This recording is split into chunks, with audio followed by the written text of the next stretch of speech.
Hi, and welcome to the Secret Consulting Riches video series. In this video series, I'm going to show you how you can create your own consulting business. Now, the big question is, what is consulting? Consulting covers a very, very broad and general niche. So you could be consulting businesses, you could consult individuals, whether, let's say, for example, that you're good at skiing. You could find people who want to learn skiing. You can find people that want to learn a specific niche, maybe scrapbooking, craft making, things like that. But you can also do businesses as well. In fact, consulting local businesses is pretty much where the money is at. So if you want to make, a couple $1,000s or more, then definitely go after consulting businesses. Now, you definitely want to do the proper research before you actually create your consulting service, but you also want to make sure that you enjoy what you're doing. So I'm going to cover both in this video series. I'm going to show you how you can find and create consulting services that are profitable and that you actually enjoy. Now, the big question that you need to ask yourself is, are you going to be consulting online businesses or offline businesses? Now, you can do both if you want, but it's better if you can focus on, specifics. Online businesses pretty much cover worldwide, and offline businesses cover the local businesses that are close by to you. Now, I say businesses, but like I said, this video series is targeted and focused towards businesses because that's where the money is at. But if you want to consult not to businesses but to individuals, you can do that as well. But I just wanted to make that clear. So why do you want to do consulting? Well, consulting is probably the fastest way you can make a big chunk of money quick. And it's great because you have a low amount of money that you have to invest, because it's pretty much either service-based or you're already good at it, so you're advising people on how to improve and how to fulfill their problems or needs.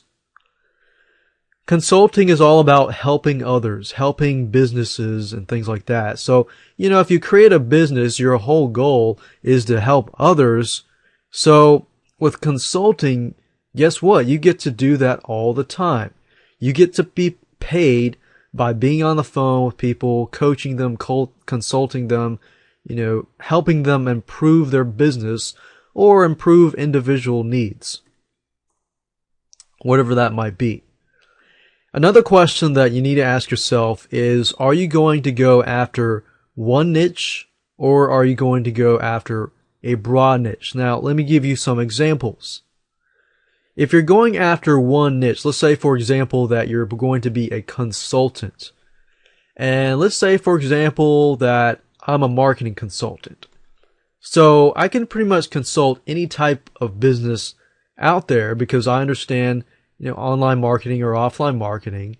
So I can consult different businesses. Now, niche examples would be, let's say, for example, that I want to focus on realtors.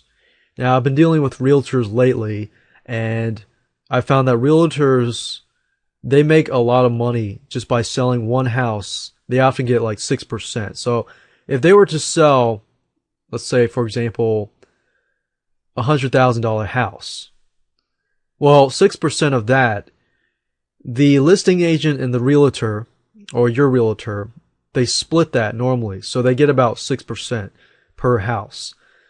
Give and take, they spend anywhere from a couple days or so per person or week per person. And they find that house and they make that money. So we're talking about they're making a couple $1,000s each and every sale. And really depending on how big the house is as well. So if you're a marketing consultant, you can focus specifically towards realtors. And let's say, realtors are making good money. You're making a couple $1,000s consulting them. You go into that market of realtors. You can go deeper. You can go into, let's say, foreclosure realtors, specific types of realtors to get in specifics. Now, the good side about that is you're You're specifically focused, so you may not have as much competition. But the problem is that you may not have as many clients. But you don't need a lot of clients to get good money. And that's what makes this business model great.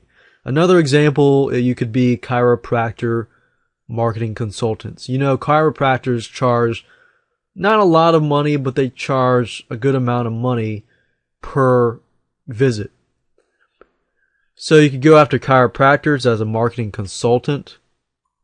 You could do salon marketing, so focus specifically on salons.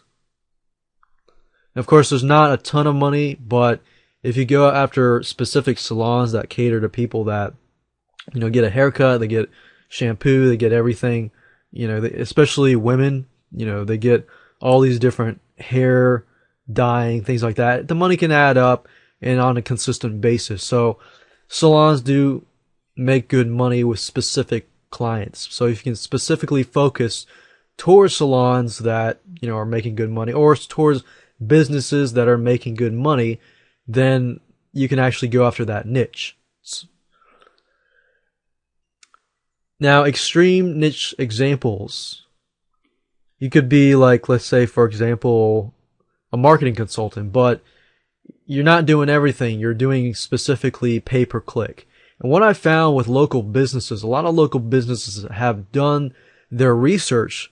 So a lot of times they've approached me and said, hey, I need a pay-per-click campaign. I've heard a lot of great things about Google AdWords and that I can get people, you know, targeted locally for my business. So you could do extreme niche examples like this. Realtors, or provide specific traffic methods to these businesses. Broad examples are just like marketing consultant, wrestling consultant, or wrestling coach. You know, different types of consultants, but they're a little broader. So with this, you can actually, if you're starting out, that's probably the best way to start out as a marketing consultant. You could say you're a marketing consultant. As your clientele grows and you find out that you're making more money from realtors or chiropractors or specific businesses, then you can brand yourself as a realtor marketing consultant. So the key really is to create your business, you know, either figure out originally or do some tests and figure out which one is more profitable. Or a website consultant, copywriting consultant, and so forth. And you can even consult marketing consultants if you want.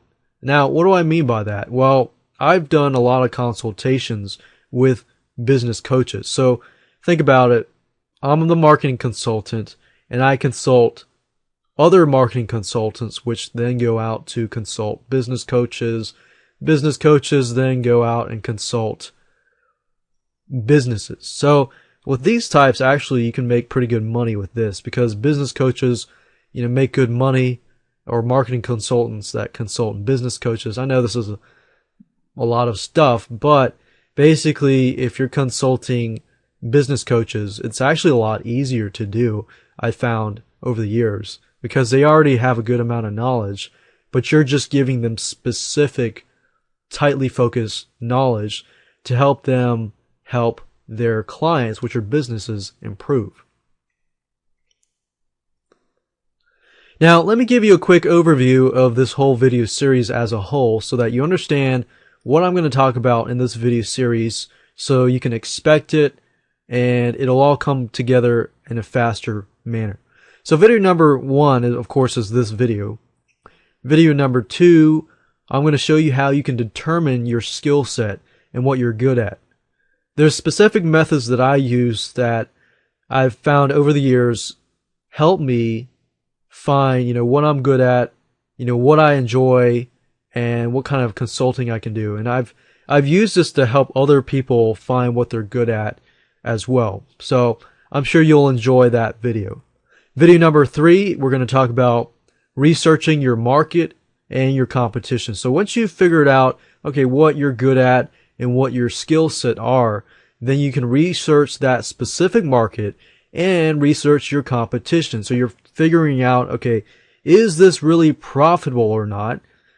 And how much competition is there? Now, if there is competition, that's great. If there's too much competition, then you might want to move to the local business arena because there's not as much competition in that area.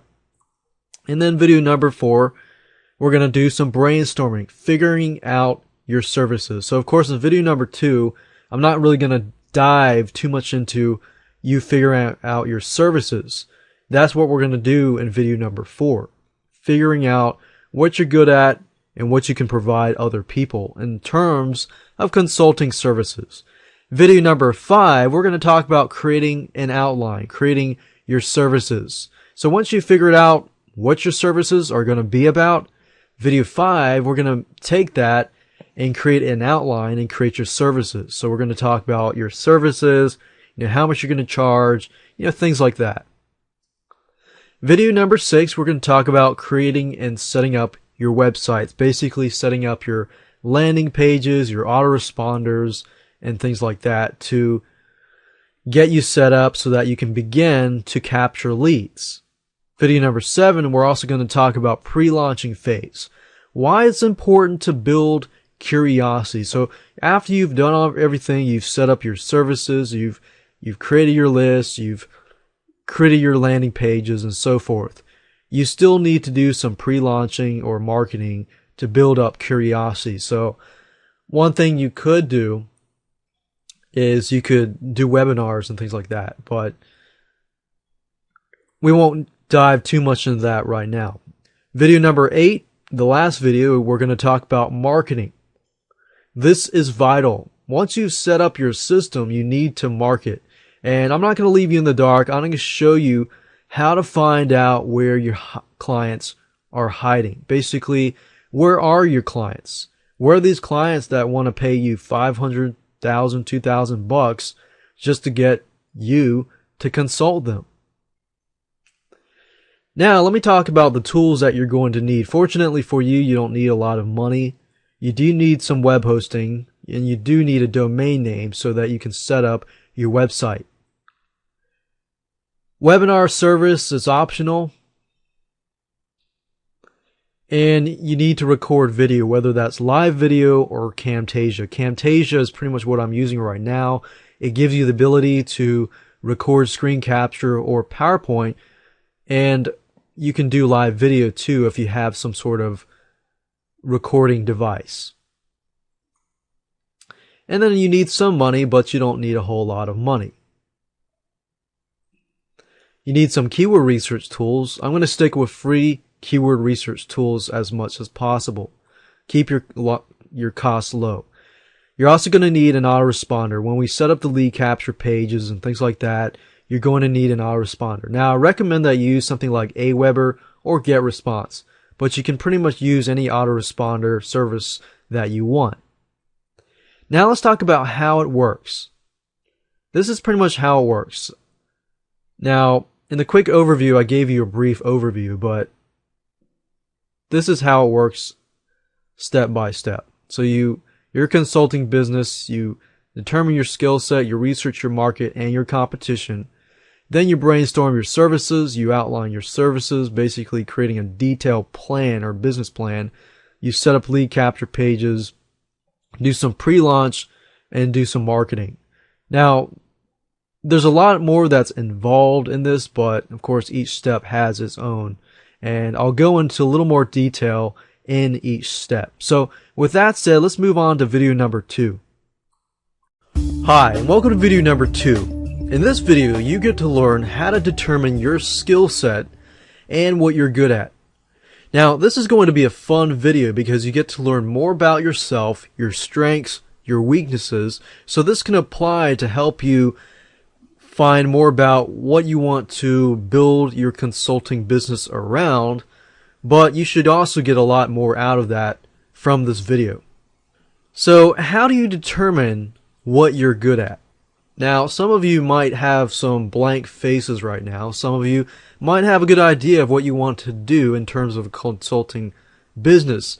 But if you're drawing a blank and you don't know what to do, then I want to help you find that in this particular video. Now, this is not limited to marketing consulting businesses only. Now, if you want to do a marketing consultant business and consult businesses, then you can do that. And I'll provide a lot of information in the videos later on. But in this particular video, I'm going to help you find what you're good at if you don't already know. And this will also help you determine, let's say for example that you think you're good at, website design, or you think you're good at graphics, or you think you're good at websites, marketing, and this and that. Now, this video will also help you figure out ways you can sell yourself in terms of consulting and help you figure out, most importantly, if you are going to enjoy what you're doing. Because the worst case scenario is you think you're good at something and you start doing it and you realize that you hate it. So this is what this video is all about. So let me ask you some questions. I want you to think for a moment. What kind of learner are you? Are you an audio learner? Are you a visual learner? Are you a person that, if you're watching this video, you get more if I do like screen capture stuff? Or you're a type of person that learns more by audio, by text? Are you a hands-on type person? The reason why I'm asking you this question is because when you're running your marketing consulting business, you could do more hands-on. Do you want to do more service-based, aka hands-on? Do you want to show people how to do something more visually or audio? Or if you're an audio person, you might want to do more advising or, webinars, things like that. So what kind of learner are you? Now keep in mind that you also have to focus it towards whoever you are promoting your consultations towards. So that's something that is good to find out, whether they're audio, video, or hands-on, and things like that. Now let's begin to brainstorm. Let's dig deep.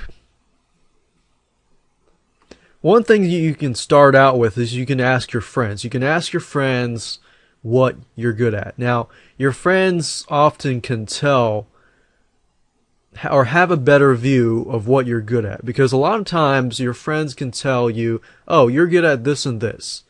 And you think to yourself, wait, really? Am I really good at this and this?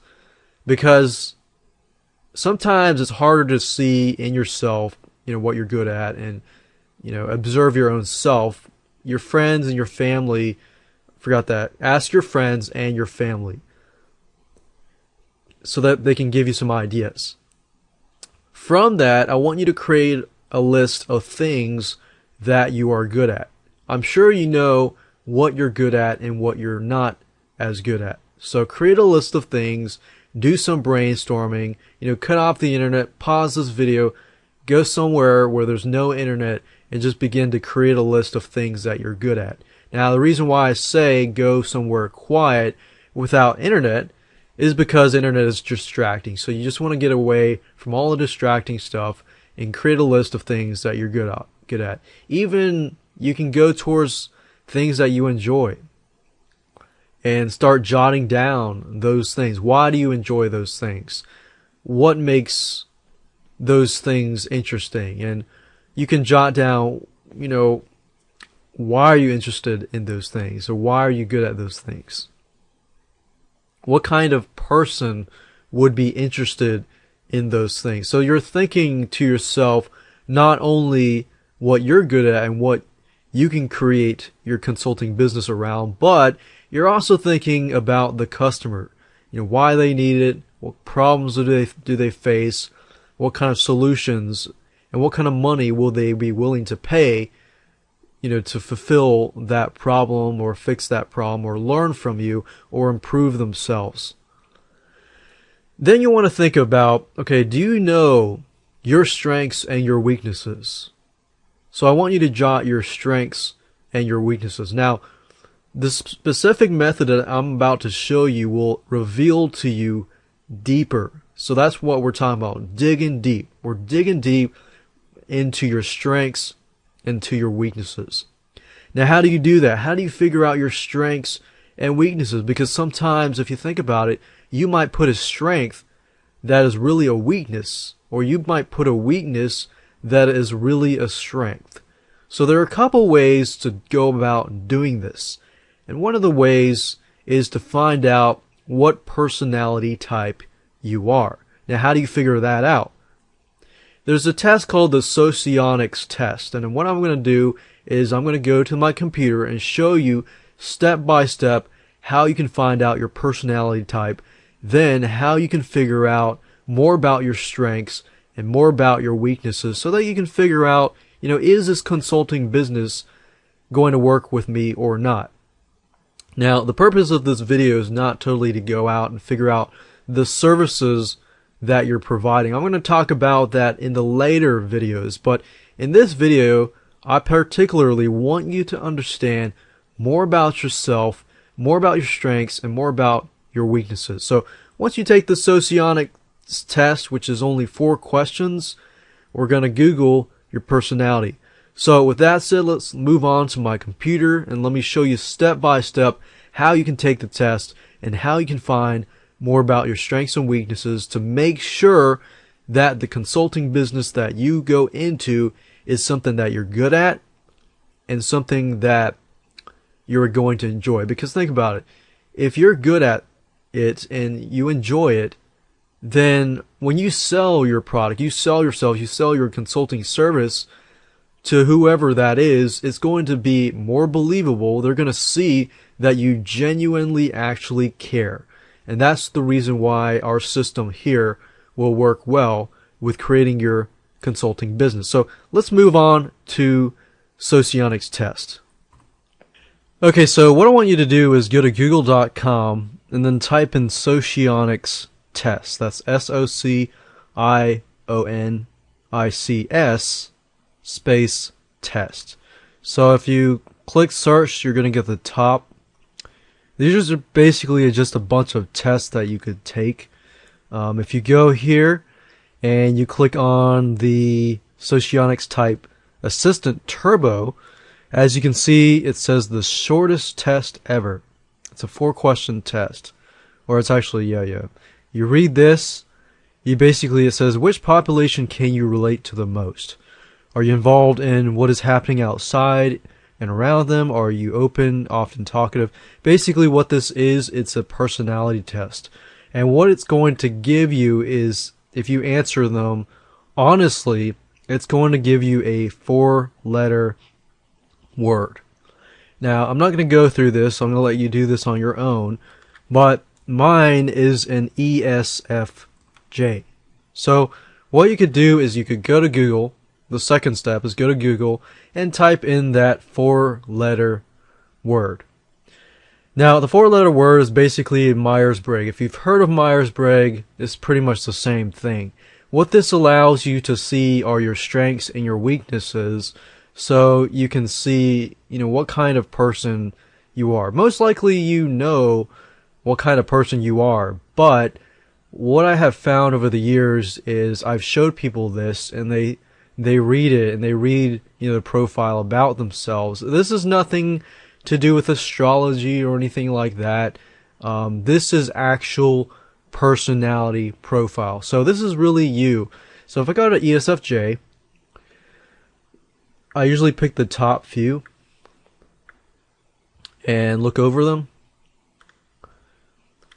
So for example, the ESFJ is a caregiver, and you can read through basically, ESFJs are people persons. They love people. So I know that I'm a people person, so I would much rather deal with people up front. And I would actually much rather, I've actually enjoyed doing consulting work in terms of just giving advice. Service-based is okay. I'd rather outsource that kind of stuff. But I rather deal with people person face-to-face. I love it. I like to talk to people on the phone. That's why I enjoy it. Now, some of you may not enjoy that. Some of you actually may enjoy doing service-based consulting more so than giving advice only. So that's why I say figure out who you are, what your strengths, what your weaknesses are. Read through your profile. And one thing I like is if I go to this page and I scroll down to the bottom, and it says careers for ESFJs, and it also says ESFJ relationships. Now under ESFJ relationships, it shows me the strengths and the weaknesses. So as you can see, the strengths here, it says put forth effort to fulfill their duties and their obligations, blah blah blah. They're service oriented, not necessarily in the service projects, but you know, they want to please others, and they take their commitments seriously, blah blah blah. But then I can also see my weaknesses, and if you do this test, you can also see your weaknesses too, because if you build your consulting business and surround it and make sure that, you know, the services that you provide, because of your strengths, you don't focus too much on your weaknesses, but you can if you want to, but just keep in mind that you can increase your efficiency rate by focusing on what you're good at already. And you'll more so enjoy doing that too. Now, if I look at the careers for ESFJs, I scroll down to the bottom, I can kind of see the different types of things here, the possible career paths for an ESFJ. But here's the kicker. I'm showing you this not really to show you, oh, you can go do childcare, teaching and stuff like that. I'm showing you this because a lot of times you can get along with these types of people. Because you're an ESFJ, you think like these types of people can be your potential customers. You know, because you think already like them, and you can relate very, very easily to them, I have found over the years, I can grab this and go after, you know, teaching's not necessarily the best client necessarily, but I can go after counselors, psychological counselors, you know, accounting, accountants, CPAs, you know, administrators, things like that. So that's what I wanted to show you and show you how easy that was. Simply take the test, step 2, you know, type this into here, click on the first one or first few you see, find your strengths and find your weaknesses, and then you can build your consulting business. And I guarantee you, once you have gone through this video and you have learned more about yourself, then creating a consulting business and finding opportunities out there that might come out towards you is going to be so much easier. Hi, and welcome to video number 3. In this video, you get to learn how to research your market and your competition. Now, in video number 2, you learned how to determine your skills and what you're good at. Now, we didn't really talk about, you know, different types of markets. Now, in this video, I'm going to talk about potential markets just to give you some ideas, but we're also going to talk about researching your market in a little more depth and how to find your market and how to find your competition. Because you want to make sure that if you do go into a market, there is competition, but there's not too much competition. So there's a difference there. So let's go ahead and get started. Now, I briefly mentioned this a while back. You want to think of, is it online or offline? Online basically means that your clients are worldwide. Because if you think online, you think worldwide. Less money, most likely, but not always. That doesn't always mean that, you know, you're going to make less money, especially if you get into a tightly focused niche. But let's say if you're the best of the best, of course you can charge more money. But let's assume that you're not the best of the best and you're just getting started. If that's the case, then with online consulting, you might make, you know, $297 to $497 to $997, which is not bad. And most likely with online, you can get more clients. With offline, you got to do a little more convincing, but most likely your clientele has more money and they're not necessarily wanting to do, let's say, for example, marketing. So when you come in, marketing consultations, you can charge a little more money, you know, a couple thousand here and there. So it's basically a give and take. You got to figure out, do you want to go online or do you want to go offline? It's okay to do both online and offline, but if you're starting out, you probably want to stick with one or two. and test it out, see which one is more profitable for you, and then go with that specific one. You want to keep a balance. More competition, the better. More competition basically means that there is a buying market. If you go into a market where there's very little competition, then I want you to be aware that there might not be a lot of people purchasing or buying. So that might be an issue as well, because you don't want to educate your customers. And that's something that I did one time, and I made that big mistake by having to go through thinking, oh, there's not a lot of competition, but years later I realized that I had to educate the market. Now the market is good now, but at that time there wasn't a lot of competition. So you want to balance. You want to balance between a little bit of competition versus too much competition. Now, what I want to do now is give you a possible clientele list, like people that you could possibly do business with. Now, keep in mind that this is focused towards marketing consultations. Now, if you're doing other types of consultations, let's say website consultations, business-related consultations, this list will actually help you. But if you're doing something like skiing, you're good at skiing, or you're good at wrestling, consulting stuff like that, this clientele list probably won't do you a bit of a good. But just want to give you some ideas. Possible clients in terms of business clients and marketing business clients. You pretty much want to target people who have, a customer clientele that are paying them a lot of money. For example, plumbers. I know plumbers make a lot of money because every time they come and fix a house, it's about $200, $300 per visit. And recently, they fixed up a house, plumbers.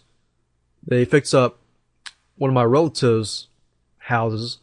And because one of my relatives lived on a slab foundation and one of the pipes, the sewage pipes, were like leaking or something. So the plumbers had to come in and drill the foundation. It cost like $3,000. So think about the type of money that these clients are paying your business clients. So plumbers, definitely a good niche to go into. Electricians, definitely as well. Think about, houses, they have to replace lots of, wiring. Old houses have bad wiring, so they replace that kind of stuff. They earn about a couple thousand and more. You got contractors, you got loan brokers specifically when they, everybody's looking for a house. Not everybody, but a lot of people are still looking for a house in this market.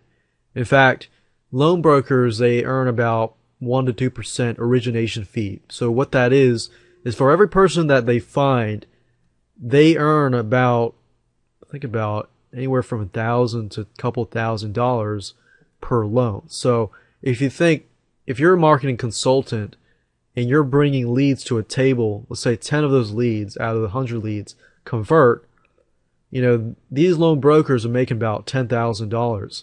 So think about what kind of fees you could charge them. Dentists, they make good money. Lawyers especially, yes, definitely. You could go into niches of lawyers like, cosmetic lawyers, things like that.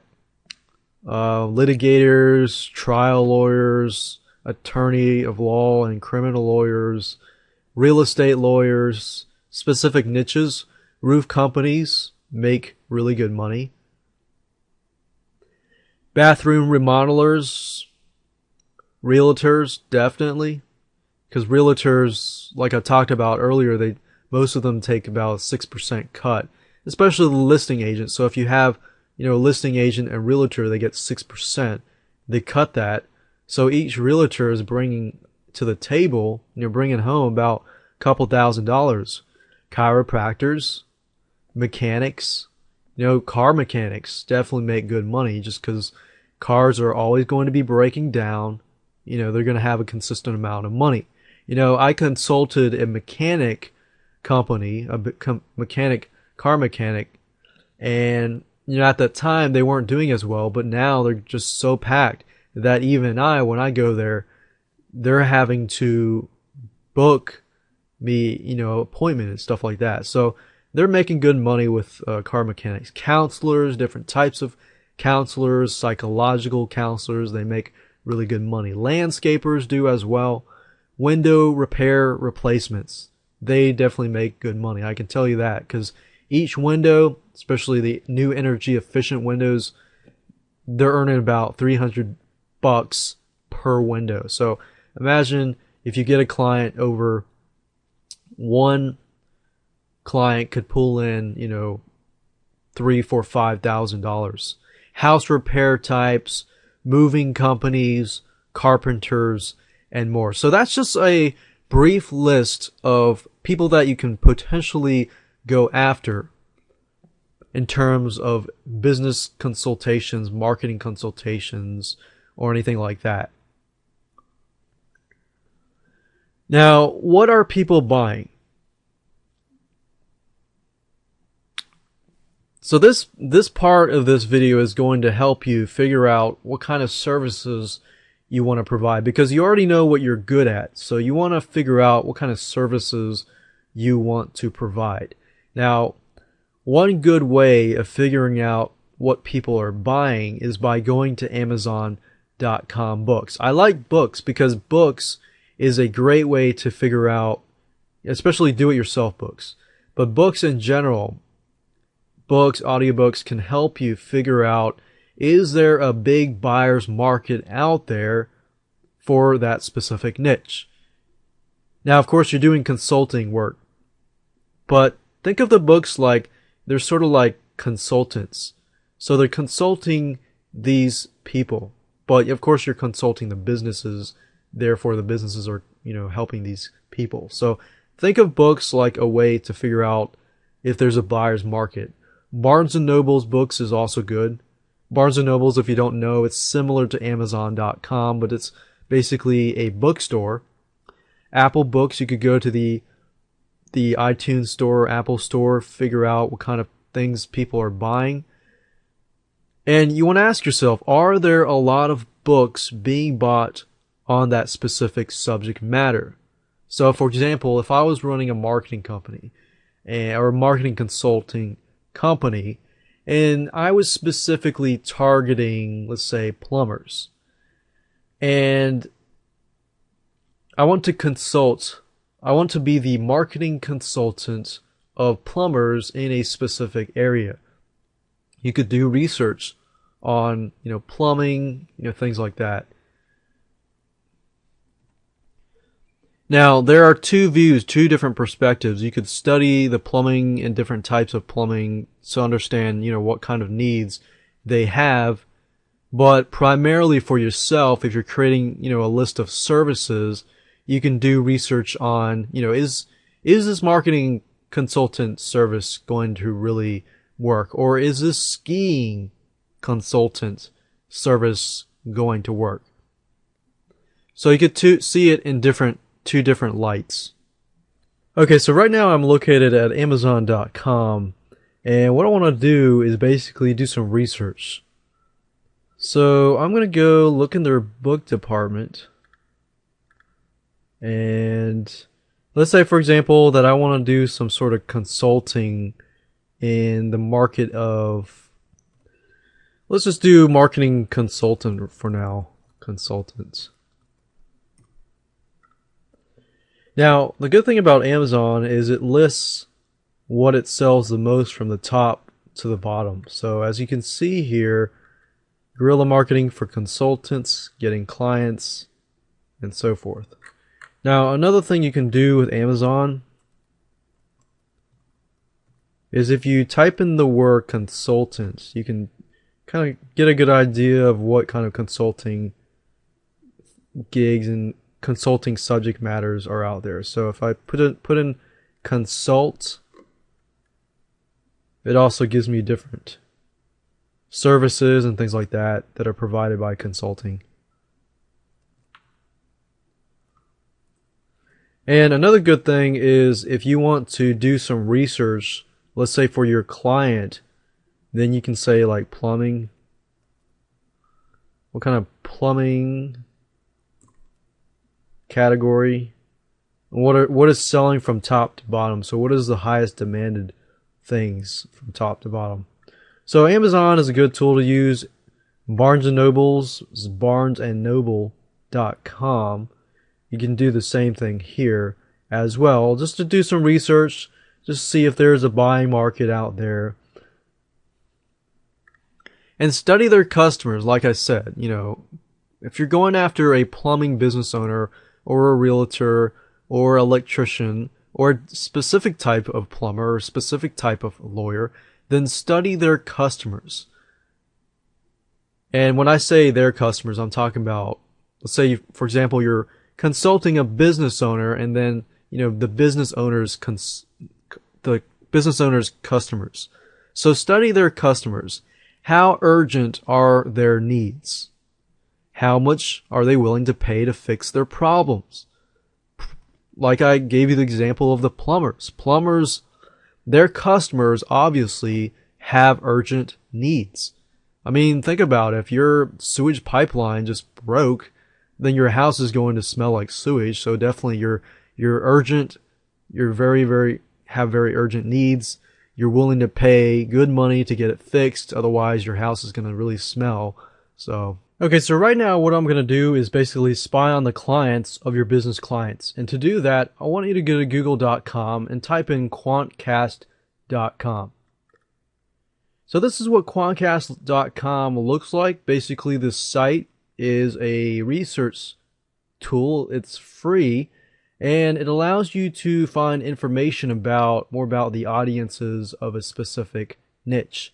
So for example, if I want to type in plumbing or plumber, I'll type in plumber.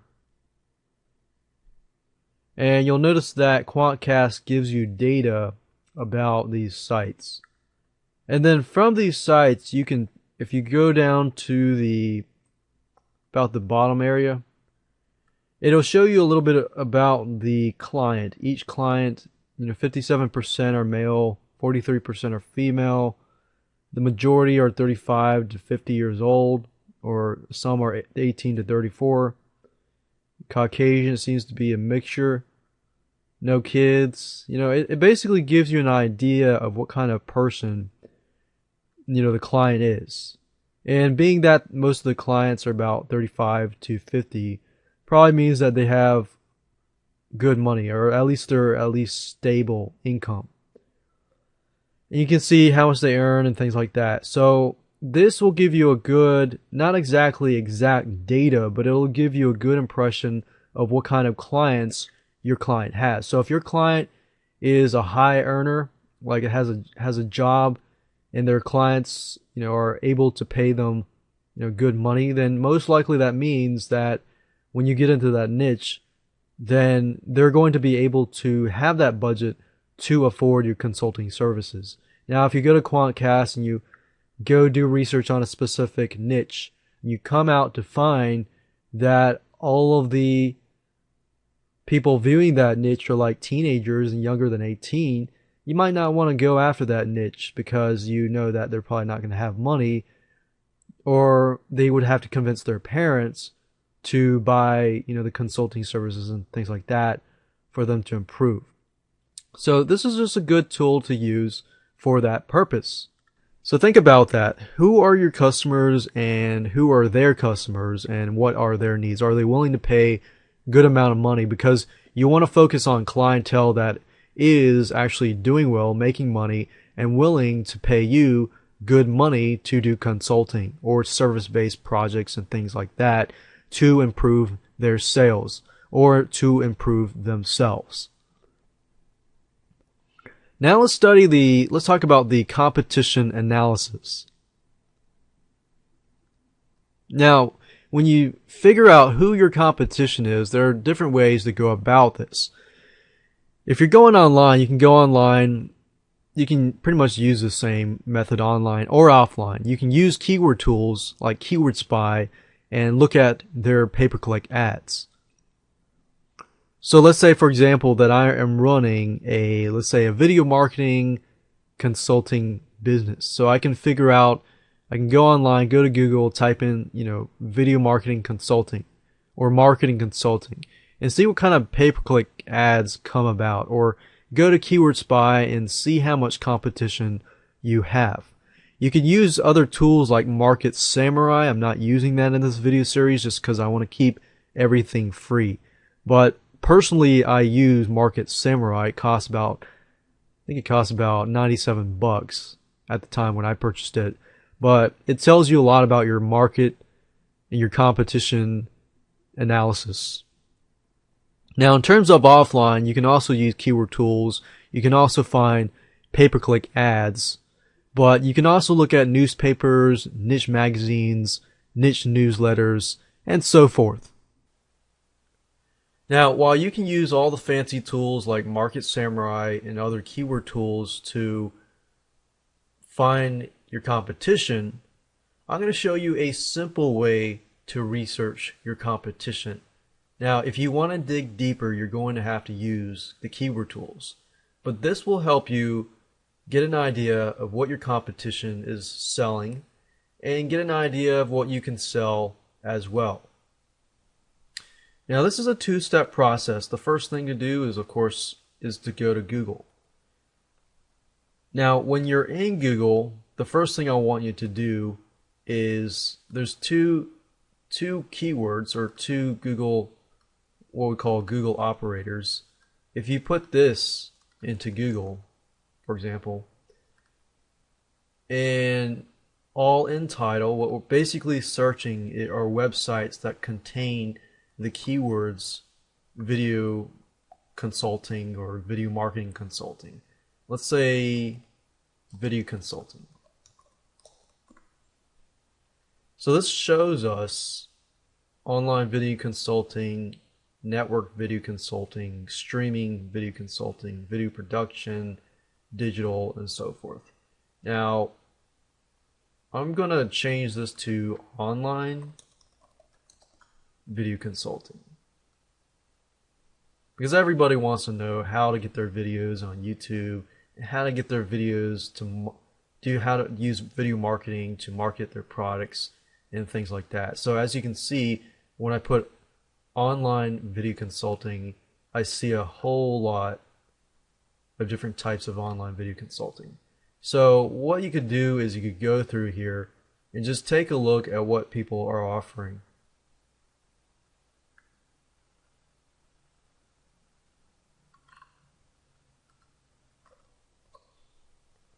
So obviously we can see that this site provides video consultations for business owners, marketing professionals, and so forth. So basically what I want you to do is just browse it, look through it, see what kind of stuff they're providing.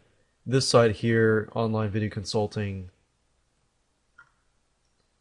online video strategy, online video consulting. So you could go here and just get some ideas. Once you have figured out one or two sites that you feel like are very close to you, let's say for example the Viral Pulse, or let's say let's see here,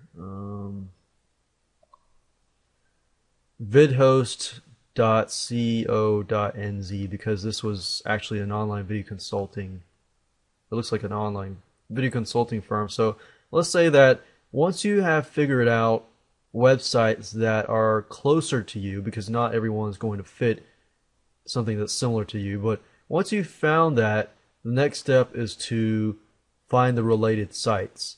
Now, if you put related : and I'll do that in just a minute.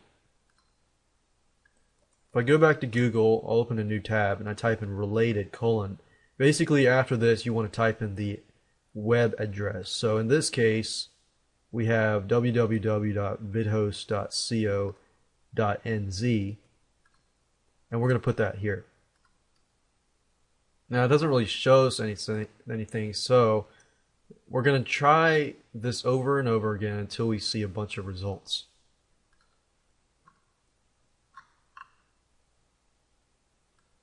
So I could try this one.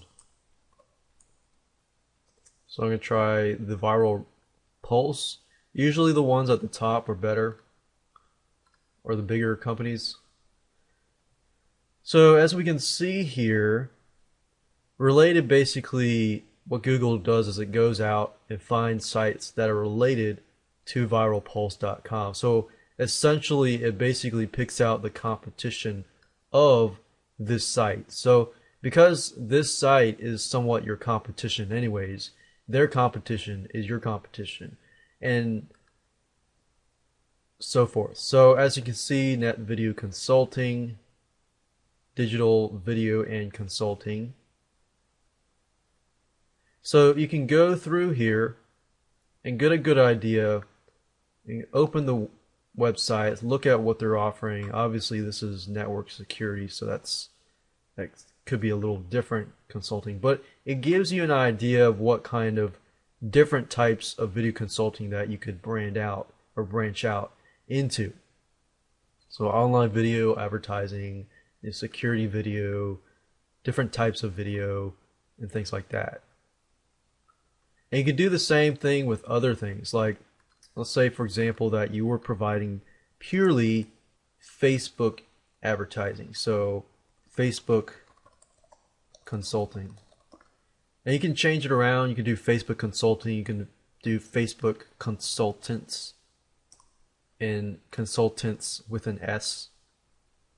And just go through and just use the same methods that I've showed you.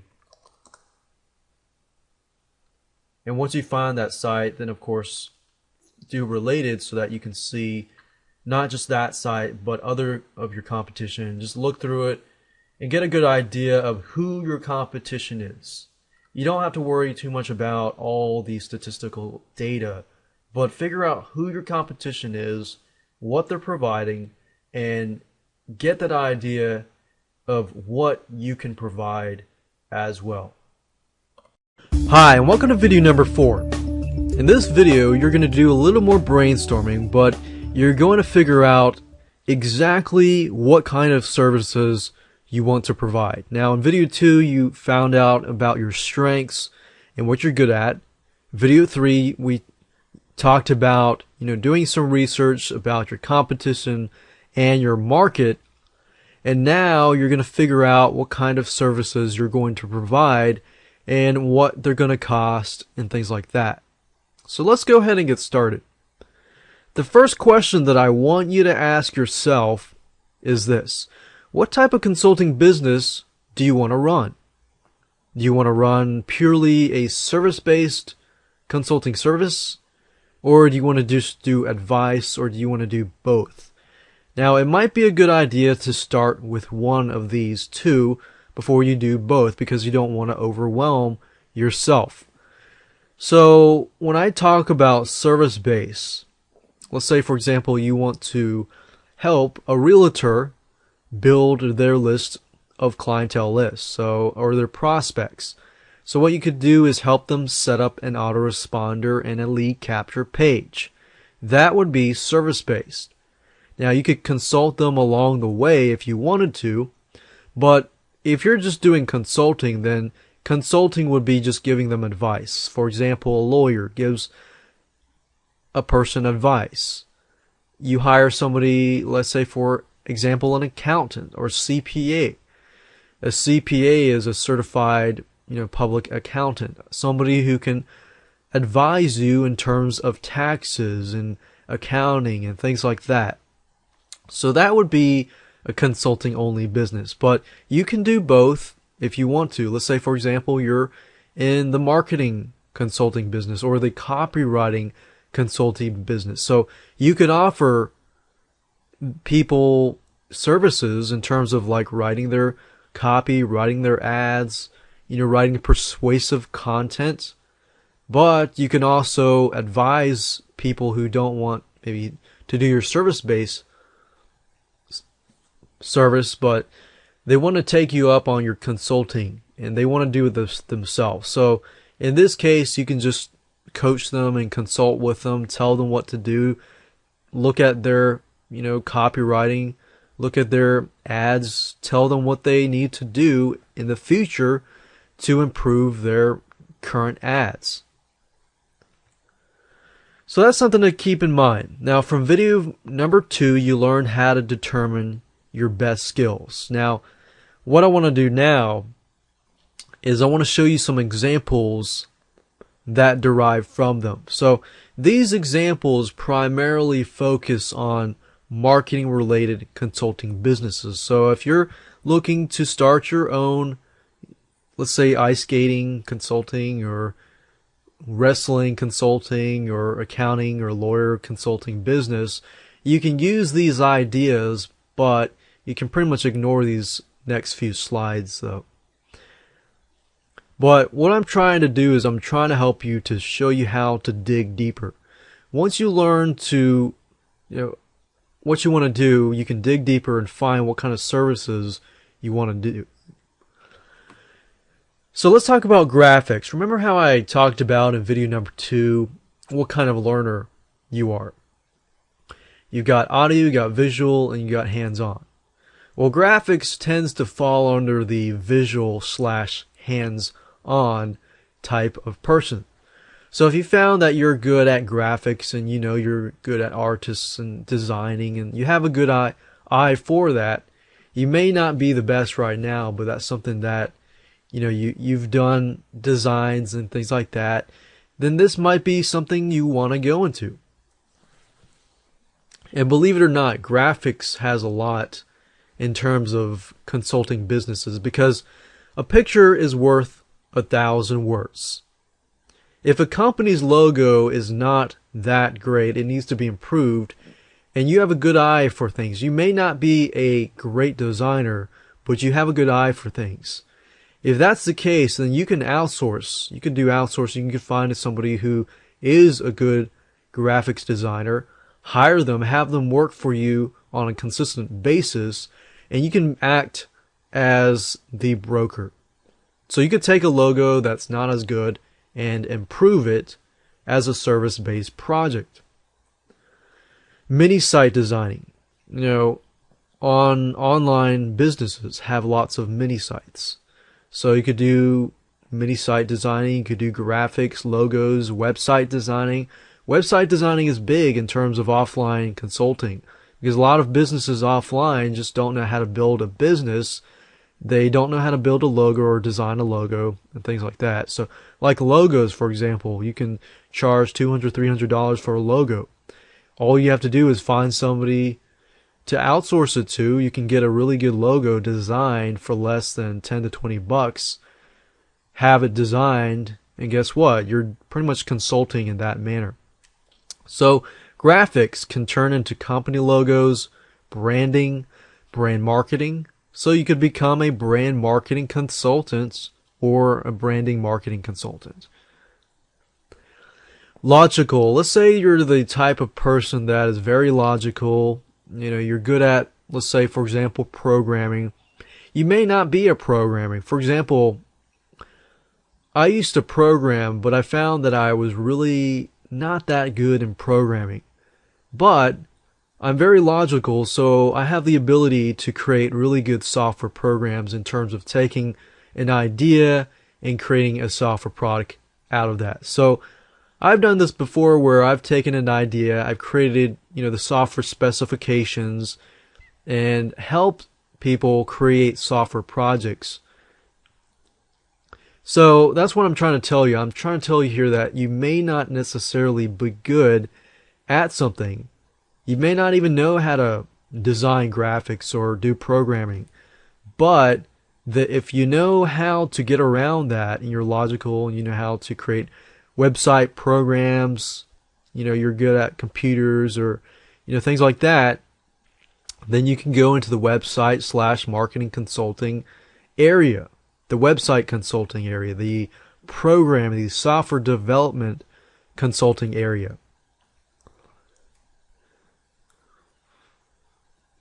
So these are ideas, and I'm just showing you that you really don't have to know how to do it in order to make money from it. You just have to find out somebody who is good at it, make sure that they're doing a good job, and go from that point. Writing. Not everybody is good at writing, but if you're kind of good at it, and you have a good view of copywriting, writing sales copy, press releases, article writing, persuasive writing, ads writing, and so forth, PPC ads writing, and all that other stuff, then you can get somebody to do copywriting for you, or you can do it yourself. And you can read a couple books on copywriting and test and tweak and make, improve yourself in the area of copywriting and advise people, write sales copy. You could write press releases. You know how many companies are willing to pay you to write a press release and get it submitted to Google News? Well, let's say, for example, let's press releases. You can get somebody to write a press release for less than $20-30.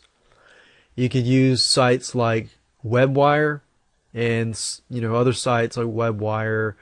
There you could do article marketing, submit them to sites like Easy Articles, onlywire.com, and well, actually onlywire does social bookmarking, but in a way, indirectly, you can use article marketing and submit articles as social bookmarks. But I'm not going to get into that right now. The point is, companies, local businesses are willing to pay you anywhere from $500 to $1,000 if you can get a press release written and if you can get that press release submitted to Google News. You can use WebWire, you can use prweb.com.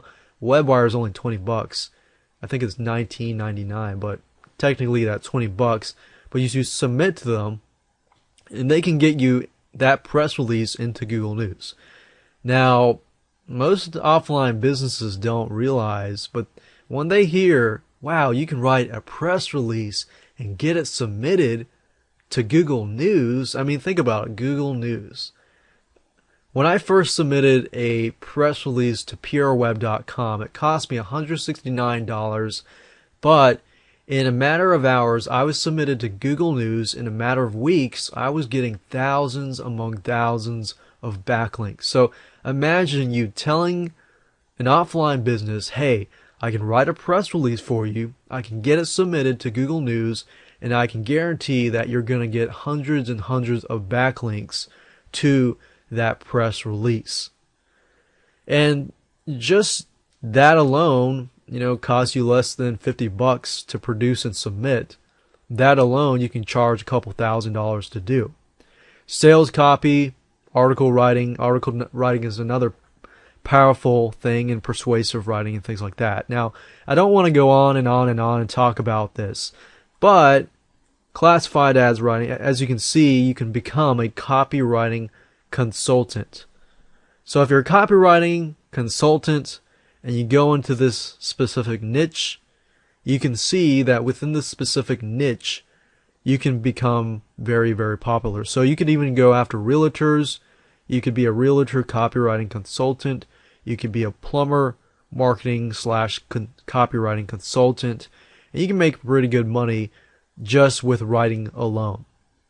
Like I said, you don't have to be able to write. You may be a guy or person, a male or female, that you don't know how to write. As long as you know how to outsource, and as long as you know how to read through and make sure that it is indeed a good press release, then you can become a copywriting consultant or a persuasive ad copy consultant. Now let's move on to general internet marketing. This is pretty broad, but you can do pretty much everything that I showed you: writing graphics, mini site designs, logos, brand marketing, autoresponders, online marketing, lead generation, different types of traffic like search engine optimization, pay-per-click marketing, which is a big one among offline businesses, article marketing, and so forth. So in terms of general internet marketing, there's so much that you can offer in general internet marketing. Like, for example, PPC, SEO. If you do just one of those, that's just huge. And PPC marketing, if you can do internet PPC plus ad copy for PPC, that's actually very, very big with offline businesses, with dealing with offline businesses. And that brings us to offline marketing. You can become an offline marketing consultant if you want to. You can, get their ads submitted to Yellow Pages. In fact, I had a friend that all he did was sell Yellow Page ads, and he said it was a couple $100 to $1,000. If you're an online marketer, you go to the offline arena, you can tell people, you can say, hey, you're spending a couple $1,000 with Yellow Pages. You can pay me a couple thousand. I will do a much better job for you than Yellow Pages can. And with the online marketing and PPC and everything like that, you can actually help offline business owners a lot more than Yellow Pages can help them. So you're really helping them in the long run. You can do print ads, you can do direct mail, postcards, trade shows, PR, and more. In fact, I have a friend who's an offline marketing consultant, and she does very, very well because she knows, trade shows and things like that. And it only took her, I think, about a year to learn offline marketing. Now, she actually worked for an offline marketing company as a consultant, but now she's her own consultant, and she's doing very well with that. Another thing you can do is you can act as a broker. Now, I briefly touched base, on graphic design and things like that. Acting as a broker is basically like you're like a middleman, but you can outsource everything and you're just making a cut. So, for example, the graphic design, logo, and brand marketing, even if you don't know how to do graphic design or logo creation and things like that, you can offer that as a service. Now, how do you do that? Well, you can outsource by using different sites like Odesk.com, Scriptlance.com, Rentacoder.com, Guru.com, Fiverr.com, and more. Now, I will say in terms of graphic design, I have found people that can design primarily on Odesk and I would say Scriptlance.com. Even though Scriptlance is primarily a programming site, I've been able to find really good graphic designers there, and Odesk.com. Scriptlance.com, I've found you can also find really good programmers. So if, for example, you wanted to be a software consultant, you can use Scriptlance.com. But one thing you have to make sure is when you're a broker, you don't want to, let's say you give a deadline to the client. You say, hey, I'm going to get this done in 2 weeks. If you don't have a good relationship with somebody already, whether through Odesk, Scriptlance, Rentacoder, Guru.com, or Fiverr.com, if you don't have a good relationship with some freelancer, designer, programmer, or so forth, then they may not stick with that day. So you definitely want to give yourself double the amount of time to give yourself enough wiggle room just in case somebody comes back, 2 weeks later. Now, I will say graphic design is generally fast. Software programming, generally I give them double the time. So if the programmer comes back to me, says, hey, this is going to take a month, I'm going to go to the client and tell them it's going to take about a month and a half. But, I'm going to say it's going to take about 2 months to develop the software. But what I'm going to do is knock off a few couple $100 off your cost, just to make the client a little happier. Fiverr.com is a good site. It's a site that you can go to pay people $5 to basically do just about anything. Article marketing. I've found programmers on there. Programmers, not that great. It's okay, but graphic design and article writing I found to be phenomenal. Pay $5. It's pretty amazing. So give it a try. So like I said, the advantages of being a broker is you save time, you save money. But the disadvantages is if you find bad workers and you don't have a relationship with somebody, you can decrease your reputation and your credibility. So the best things best to start out with is to build around your consulting business something that you're already good at. Eventually, as you get more and more clients, you can outsource that work.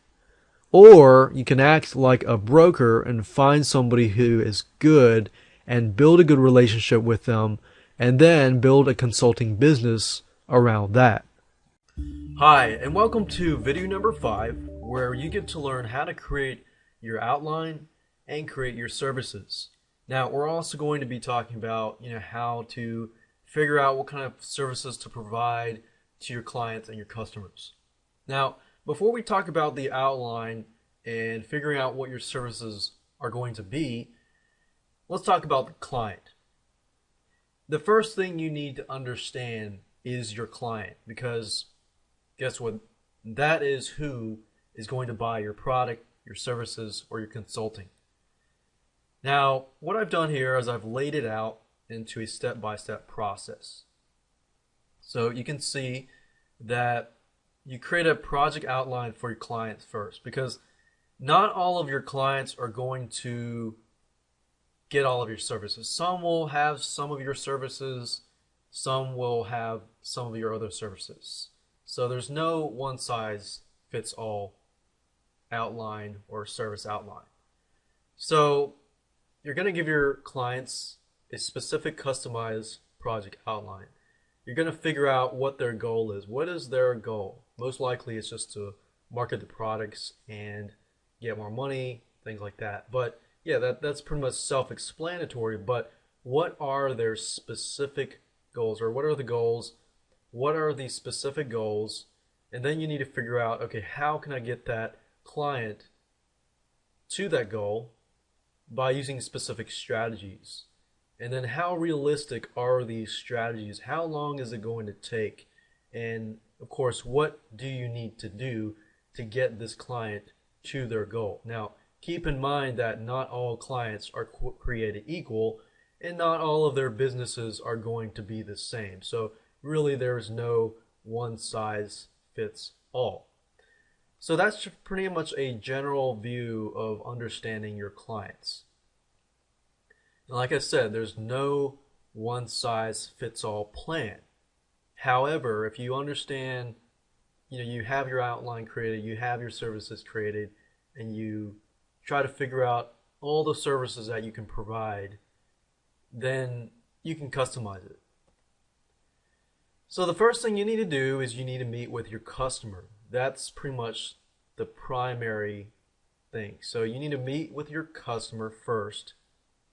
You need to ask them lots of questions. See, the more questions you ask the customer, and you can even give them free advice, that's fine.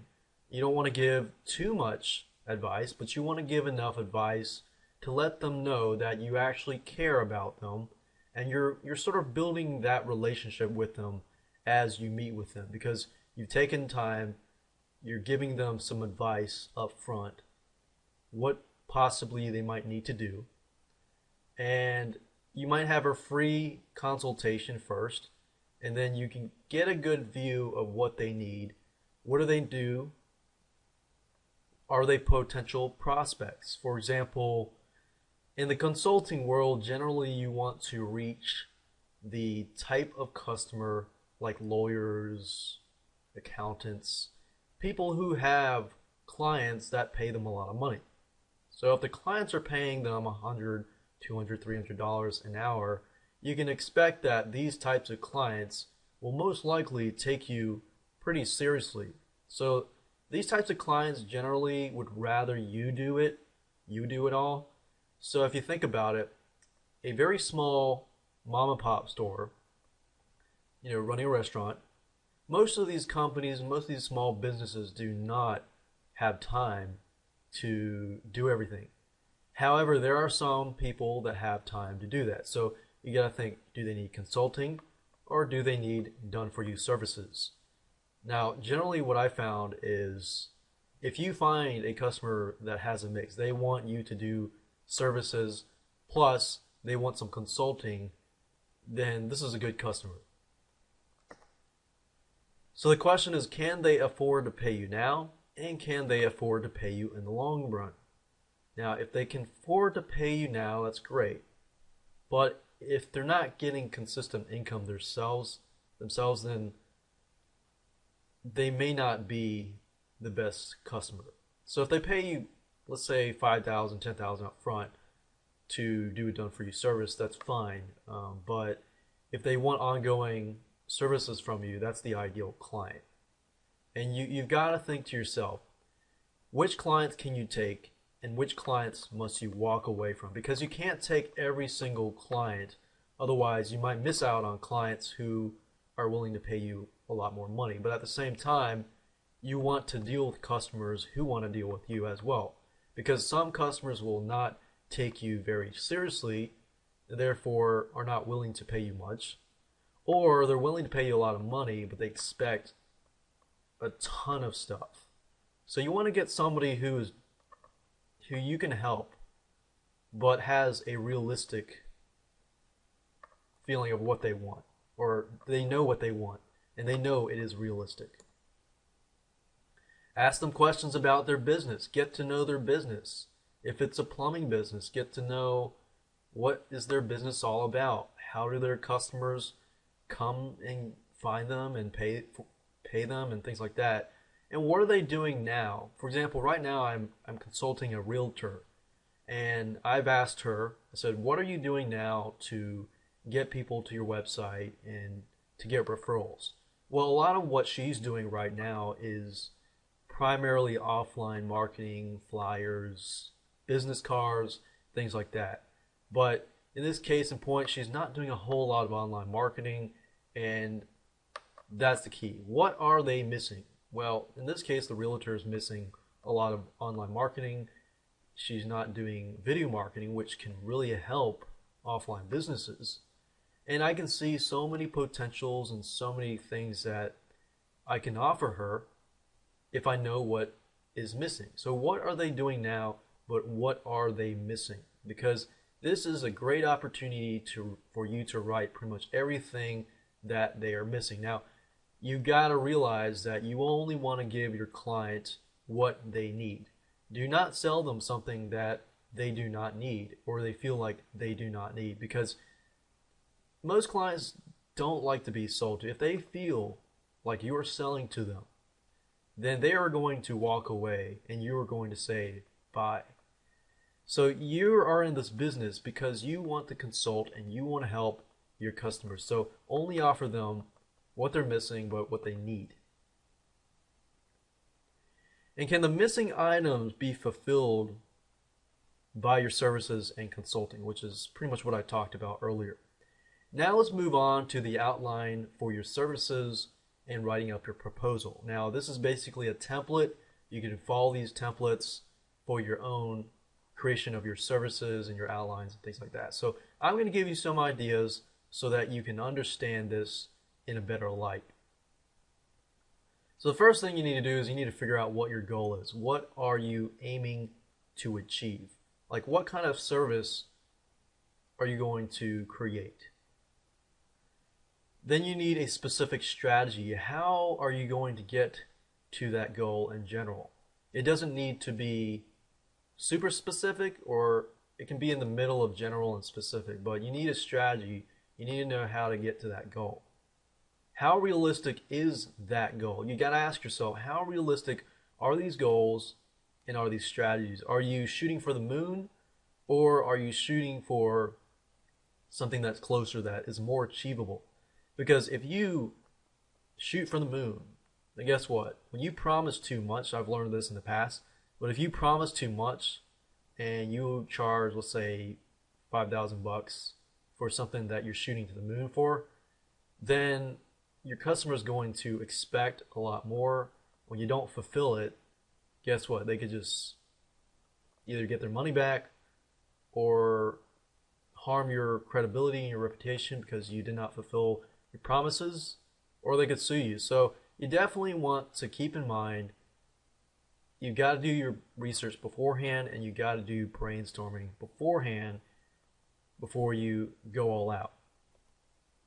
Then you need to figure out, what are you going to do? What are the exact steps that are needed to take to fulfill this goal? What do you need to do?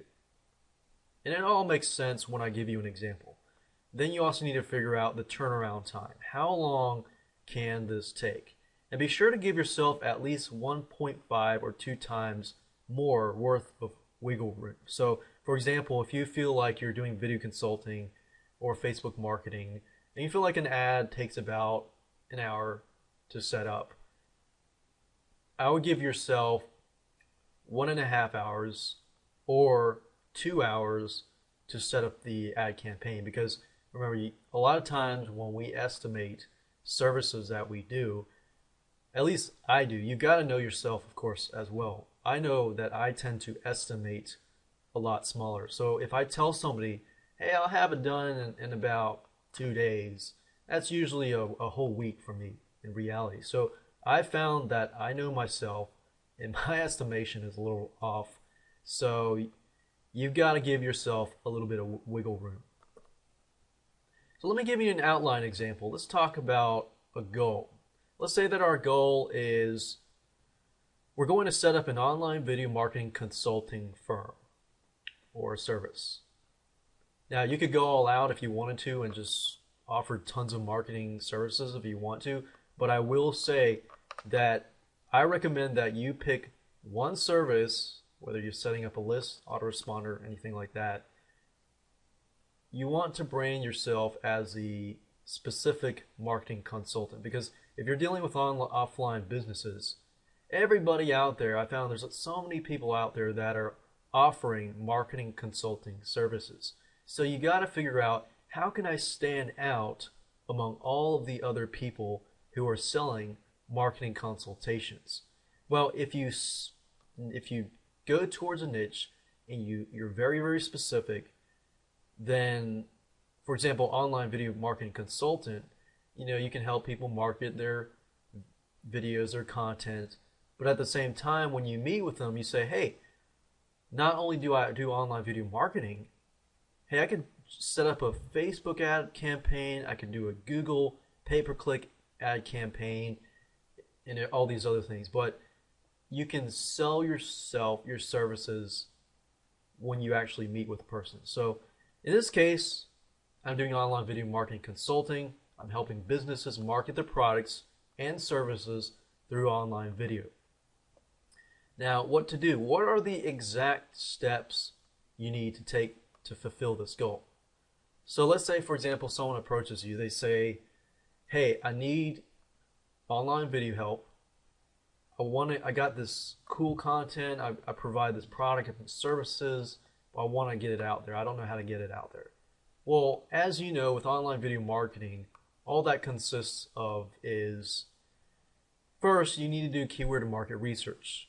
So you need to market research, you need to do keyword research, and I like to use Market Samurai because I can do proper keyword research and market research about the person's business, about their competition, and things like that, because you want to know what kind of competition is already doing online video so that you can take a different approach and have a unique selling proposition. So you want to make it so your client stands out versus the other competitor. So you got keyword and market research, then you have video creation. You've got to create the video after you do the market research and the keyword research. So what does video creation entail? That could entail, there's different types of videos. Like right now I'm doing PowerPoint video. You got screen capture video with Camtasia. You have live video and other types of video. So you got to think, okay, what kind of video can best express the products and services of my client? And what am I going to have to do? Do I have to rent a camera? Do I have to buy Camtasia? Do I have to, what do you have to do? So like I said, it's not one size fits all. You got to figure out your client. You got to understand them and what they need. Once you create the videos, then you got to do proper video SEO. For example, when you upload it to YouTube, they ask for a title, a description, tags, keywords, and so forth. So you need to make sure that that video will be able to rank in Google and be search engine friendly. And of course, once you've done the video SEO, you've got to upload the videos to video sites. You could use Traffic Geyser, you could use PixelPipe, you could use other types of services. And of course, you're going to have to track. Now, most of these sites provide tracking. TubeMogul provides tracking, things like that. So you also want to think, okay, how can I do what my client wants me to do without having to spend too much of my money and too much of my time? And of course, what can be outsourced if anything can be outsourced? So you want to think, okay, how can you save time and what can be outsourced? Then you want to think about turnaround time. How long can this take? Keyword market research can take a couple hours. Generally, I'd say about half a day to a day for proper keyword research, just because for each client, I do a lot of research just to make sure I understand the competition, everything like that. So a day's worth, you got to think, okay, would this be consulting or the service? If I'm doing the work, then of course, that's going to be a service. But if I'm just consulting them and I'm telling them, hey, you need to do this, this, you need to do keyword market research, video creation, video SEO, blah, blah, blah, blah, blah, blah, blah, then that's consulting. However, I will tell you, most of your clients, they don't really want to learn about video marketing. They would rather pay you money to do video marketing. So for most cases, I found it tends to be done for you services. On rare cases, if somebody wants consultations, I'll give them a video that maybe I created, or you can go online and find video marketing videos and training and just hook them up with that. But at the same time, generally, I would recommend that you do the done for you services, because if you do consulting and you just send them to a video marketing page or somebody else's site, you're pretty much sending those people and those clients to the other site. So you don't want to do that. You want to keep track and you want to keep that customer so that you can help them one-on-one. And of course, research your competition. I showed you how to research competition briefly in the previous videos, but I cannot emphasize this more than enough. You've got to research your competition so that you understand what they're doing and what kind of prices they are charging. If you understand your competition, then you can understand what you can provide and what you can provide more. Now let's talk about your prices. I'm going to give you an overview of your prices, and then I'm going to give you an example by using the video marketing consultation prices. So when you're figuring out your prices, you've got to ask yourself, what are considered services and what are considered consultations? Now, preferably, I prefer to charge service-based per project. So you've got to know yourself if you're going to charge any price. For example, if you're going to set up an autoresponder and you tell the client, I'll set up the autoresponder, I'll set up your list for $2,000. Or what if you said $500? We'll just use an example. Let's say you say, I will set up your autoresponder and all these other things for $500. You don't want to overestimate, but you don't want to underestimate as well. So some people think, okay, well, I'm going to just charge per hour. That way, if I work 2 days worth, let's say 8 hours per day, 16 hours, then I can make money from that, and I charge $50 for an hour. While, yes, the thought and the concept, and you might be thinking, if I charge $50 and I work the whole week, I'll make a lot of money. While that is true, you're missing out on clients that you could possibly have. At the same time, if you're only charging $50 and you do it all in 2 hours, you walk away with $100. So that's why when you charge per project, that is generally best, just because then you don't underestimate and then often you don't overestimate. And you don't want to discount or give people discounts or give people freebies or bonuses. Otherwise, that takes away from your value. So if you feel like, okay, you can do it under $1,000 and it takes you less time to do that, you could over deliver and give them more. Consulting generally is paid by hour. You can offer 100, 200 bucks or whatever prices, depending on your track record. And I found consulting, if it's consulting, I have to do less work because I just consult them and tell them, what to do. And I found services tend to be better. But if you have a services and consulting, it's a lot more fun because you have a variety of things to do. Then you got to think what can be outsourced in terms of the service-based stuff. Now, consulting, of course, that's just face-to-face, so that can't really be outsourced unless you have somebody working with you. But with services, you can outsource services, and that's not hard to do. And in fact, if you want to set up an autoresponder, you could have your virtual assistant do that, and you can take on more projects that way. Now, let me give you an example of prices. You want to ask yourself, do they want consulting or do they want a done-for-you service? And like I said earlier, most businesses will want you to do it for them.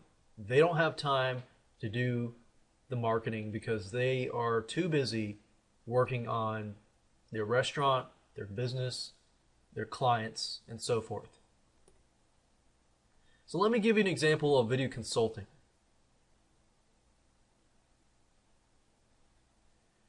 So what you need to do is you need to break it up. You need to break up. So keyword and market research would be one thing, video creation another. So video market research, like I said earlier, usually I give it about a day. So if you were to spend, let's say, 8 hours a day and charging $250 an hour, 8 times $250 an hour, or even $200 an hour, that's $1,600 or more. So that's a day's worth. So you can say, okay, if I charge 50 bucks an hour, get this. But if you're doing services, that's why I say charge per project. Keyword market research, video creation, video SEO, uploading videos to video sites with Traffic Geyser, and tracking. And of course, there's a lot more that entails with video consulting, but these are pretty much the primary ones. So you want to figure out, okay, what are the specific goals and what does it take to complete the video consulting and done-for-you service. Which one takes the most time? Well, keyword market research probably only takes about a day. Video SEO, once you've done your keyword market research, that should be easy, just a couple hours. I would say, if I said an hour, I'd give it 2 hours. If I say 2 hours, I give it 4 hours, just because I don't want to underestimate. But of course, if I overestimate, I'll tell the client and I'll usually give them some money back or discount it. Video creation takes the most time besides keyword market research. Video creation tends to take a lot more time because depending on what type of videos, you gotta think of, okay, what kind of video am I going to do? You gotta prepare the content, you've got to edit the videos, you've got to render the videos, and then you've got to upload them. You have to have a place, to host them. But of course, we're using YouTube, so that would not be an issue. You've got to upload to video sites. Traffic Geyser takes time to set up, but once you set it up, then you're pretty much set. But you need to be able to outsource this type of stuff. Tracking, YouTube, all these other sites provide tracking. TubeMogul provides tracking, so that's good. You want to think, okay, which site provides tracking the easiest so that I can just grab a report, create a report, and that's it. Because you also want to think, how can I make it easy for myself, but how can I make it easy for my client? Because the easier it is for the client, the happier they will be, and especially you provide the results as well. Hi, welcome to video number 6. You get to learn how to create and set up your website.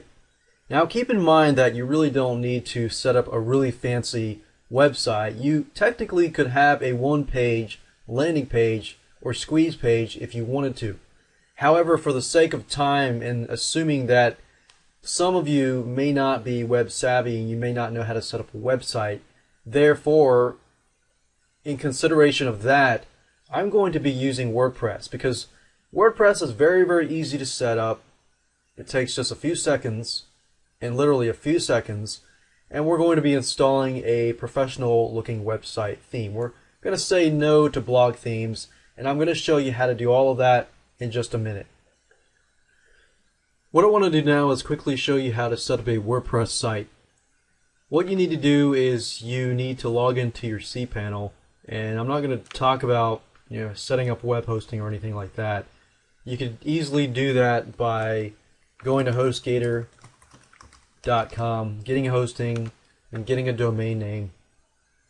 And HostGator will give you information on how to set up your website initially and get cPanel. Once you're at cPanel, all you have to do is scroll all the way to the bottom, click on Fantastico, which is this blue smiley face, click on WordPress, and then click on New Installation. Now you'll see how fast and easy it is to install WordPress in just a few minutes. First, you need to create your username, and then you need to create a password. And then you need to enter the site name. In this case, I'm using a site that says Best Job Interviews interviewanswers.info. So let's say, for example, that I'm running a consulting business that deals with job interviews and things like that, and I help people get high-end jobs like CEO jobs and things like that. So if I were to target that niche, then I could create a site like this, and then I would need to create a WordPress site and so forth. So I could say something like interview, discover how to get that.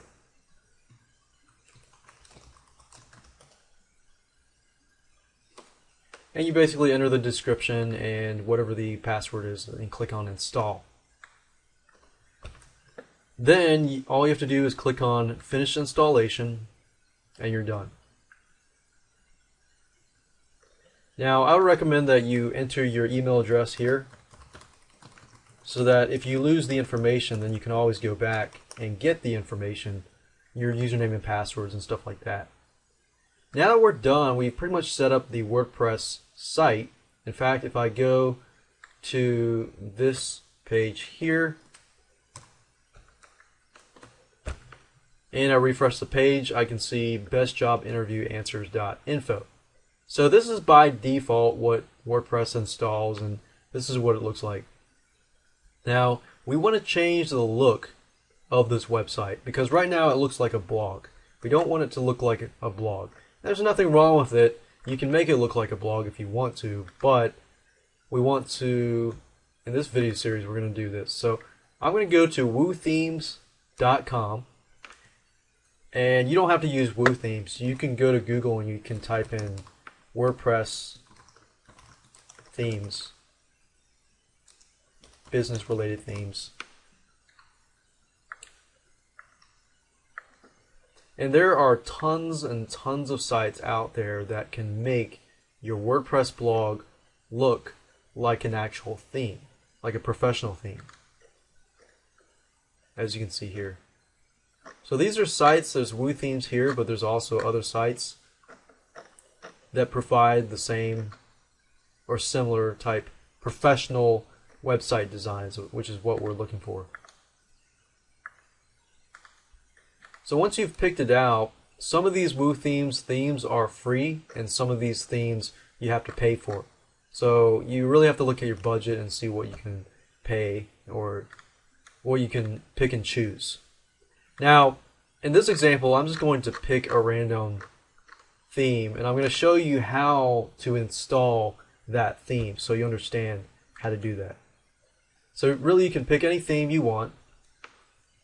But while this is loading, you're going to need to upload the files. So to do that, you need to go to FileZilla.com and download their FTP program. It's not FileZilla.com, it's FileZilla.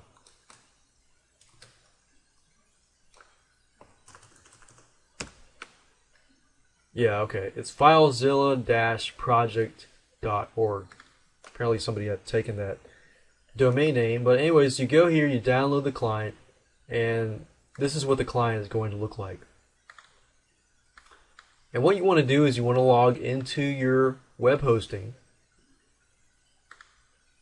and then you want to go under public_HTML or your HTML folder. And then you want to go to WP-content, and then under themes, that's where all your themes are located. So right now you see one theme, right? This is the same theme that you see right here.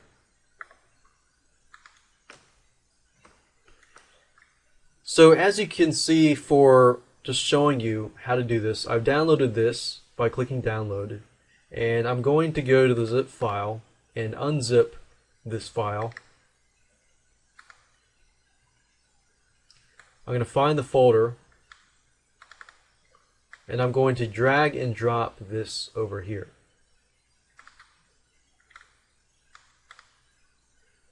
So while that's uploading, I'm going to go back over here, and I'm going to log into the administrative panel. So if you go to your website /wp-admin, you will be forwarded to the WordPress dashboard. I'm going to go ahead and log in, and you want to go to the appearance section, and then you'll notice here it says available themes. This is the theme that we just uploaded, and all I have to do is click on activate, and you'll see how easy this is, and I'm done. So if I go to the main site, you'll notice that it has been changed, and the layout has changed and everything like that. So installing a theme is actually a very easy thing to do when dealing with WordPress. Now the question is, well, how do you set up a post and things like, or a page and things like that? Well, setting up a page is very easy. Let's say, for example, that I want it so when somebody visits this page, the first thing they see is this.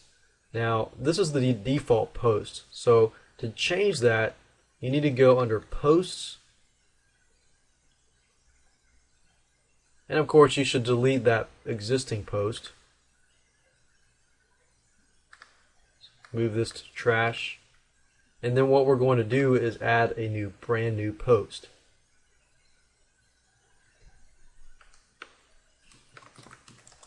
This free video on video marketing. And what you would do is here you can upload the video. You can add a video by clicking this and then choosing the file and uploading the video. Now keep in size, it says maximum upload size video can only be 2 megabytes. So in this case you probably want to upload a video to YouTube and then just post the code here. So if you post the code, you click on HTML and put the code here. And then I'll just say video here, just so that you can kind of get a note that the video is there. Once you're done, we click on publish. You go back to this page and click on refresh. And as you can see, the first thing you see is watch this free video on video marketing. And the video would be located here.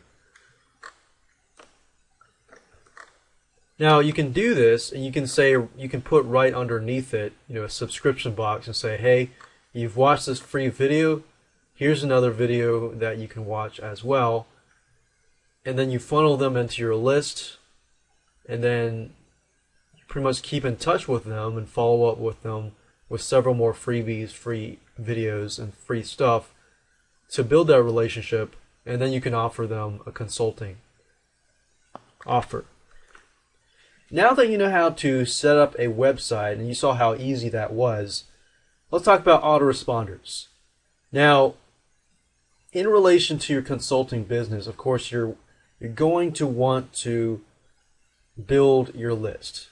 And you want to do that because if somebody gets to your page and you provide some valuable information, then you want to be able to follow up with them up to the point where you've helped them enough and they've realized that you are the go-to person for this area, and they go out and seek out your consulting or done-for-you services. Now we're going to talk about an autoresponder. In order to set up an autoresponder with WordPress, you're going to need either a WordPress plugin or Aweber or GetResponse or anything like that. Now, I'm going to show you how different ways you could either use a WordPress plugin that integrates with Aweber, or you can use a WordPress plugin that I'm about to show you that will allow you to build your list, have an autoresponder, and have a newsletter. So you have two different choices. But before you actually set it up, you're going to need to give away something for free. Something valuable, but something for free. Think about something that you're going to pay money for, consulting wise, but you give it away for free. Because people think, wow, this person is giving something that may cost $47, $97, but they're giving it away for free. And they're doing that.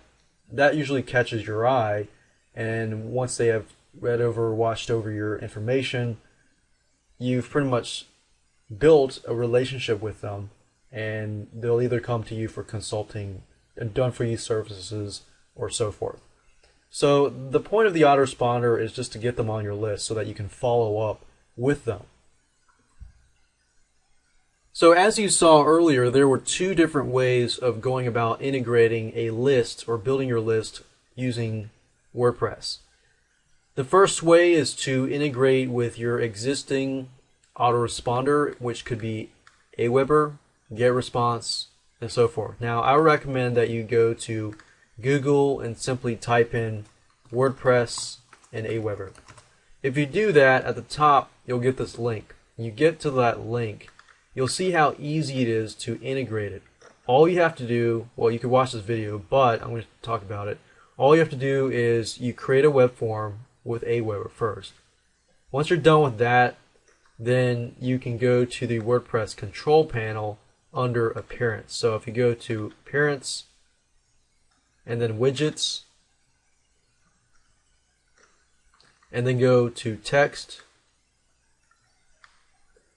and it says on the Widgets page, locate the text option under here and drag it to the upper right under Sidebar. So as you can see, Sidebar here, you would basically drag and drop it over here.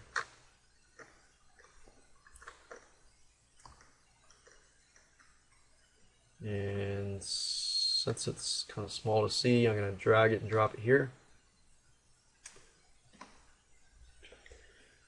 And actually, it says available widgets and inactive widgets. You'd actually have to click on the inactive widget for text and then drag it. And as you can see, it has moved over. It says after that, the text widget will automatically expand into the text area. Simply paste your script, which is this, into the text area, and that's it. So you can see how easy that was if you choose to go with Aweber or GetResponse. And you can do the same thing if you are using GetResponse. Do everything up until here, and then when you enter the code, you can just enter your GetResponse code, your iContact code, or any other autoresponder system that you're using. Now, if you want to go the route and you don't have Aweber, GetResponse, or anything like that, go to Google, type in WP Autoresponder and Newsletter plugin. Now I'm going to show you right now how to install a plugin for WordPress. Now when you get this, you want to click the one at the top here. Then the next thing you want to do is click on download. As you can see here, it says with the autoresponder you can create email newsletters, follow-up autoresponders, and provide subscriptions to blog via email. Now to install a plugin, it's similar to installing a theme. All you have to do is find the zip file, unzip that zip file, and then of course go here, and then instead of themes you want to upload it to plugins. So I would go here and drag and drop it over here, and then of course I'd wait it for it to upload the files. Now as that is doing that, I'm going to close this, I'm going to pause this, and we're going to activate the plugin in just a minute. Now that we have uploaded it, all you need to do is go back to your WordPress dashboard, click on Plugins, and then find the plugin, as you can see here, and click on Activate.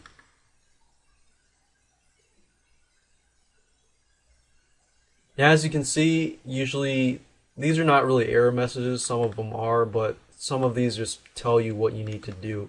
It says you must set your address in the newsletter settings page. So basically, you would need to enter your address at road, whatever, city, state, zip code kind of thing. So because of the Can Spam Act, you need to enter that first before you can do anything else. Now, the WP Responder is very, very easy to use. In fact, it's going to automatically choose an email address. However, if you want to change this email address, which is basically the notifications will come to this email address. If you want to change it, you just click on this and then enter your email address. But I'm going to leave it as is. Email limit. I'm going to put this to 0, and I recommend that you do the same, because if you put it at 100 and you send it out, your emails out to, let's say, 1,000 people, within a 10-hour span, those people will receive those emails. However, that means if you're sending out a time-limited offer, those 1,000 people will not receive it at that same moment. So put it at 0 and click on Save Settings. Now I'm going to briefly walk you through on how to use this newsletter plugin, but most of it is pretty self-explanatory. Primarily, the first thing you need to do is click on Newsletters. Now, it really depends on you. Are you going to create a newsletter, or are you going to create an autoresponder? So you have two options. But before you can create an autoresponder, you need to create a newsletter. So that's the first thing we're going to do, is create a newsletter by clicking that button. And then the next thing you'll need to do is you'll need to enter your name. And as you can see, enter your name for the newsletter. This will be shown to the subscribers when they unsubscribe. And I would put your name here as well. And then the from email, we're going to use this. And then you have a reply to email, which basically means if somebody wants to reply to you, are they going to send the emails here, or are you not going to take any replies? So you could even do something like this, no reply. And the public description is optional, but I'm just going to click on Create Newsletter. After you create your newsletter, then you can create autoresponders, and then you can import a list in. So as you can see, you can create an autoresponder if you like. You can go down here and import existing subscribers. Let's say, for example, you have a list of 599 subscribers. You could go ahead and import them using this feature. But in order to do this, you need to create a newsletter first. Once you've created that newsletter, then you can import, then you can create autoresponders, and then you can do other stuff. You could also create subscription forms as well. And as I showed you earlier, if you create this, it can appear in your widget section. So as you can see, it says click on Create New Form button below to place the newly created subscription form in the sidebar of your blog. Go to the widget section. So let me show you how to do this real quick.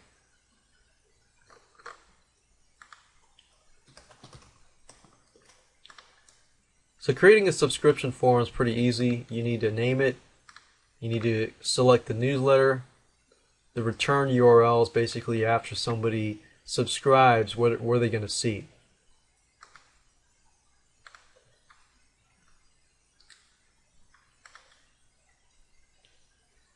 So what we've done now is we've created the form, and this is the code. So what you can do is select all the code by right-clicking, selecting all, copy. And then you can go to the widget section, which is located under Appearance, and then Widgets.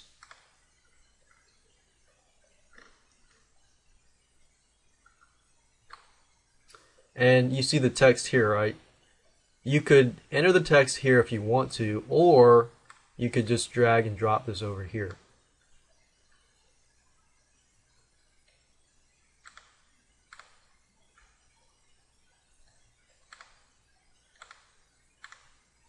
So if you wanted to get rid of this text, because we use this for the Aweber, you can just drag and drop it over, and that's it. That's how easy it is to add an autoresponder to your site. Now that you know how to set up a autoresponder, let's talk about images.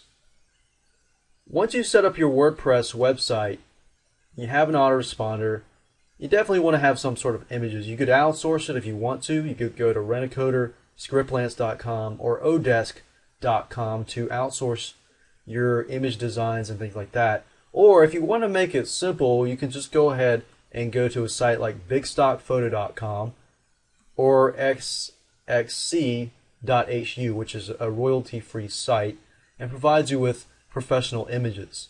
So including images with your post or your landing page and things like that often will help increase your conversions, because a picture is worth 1,000 words.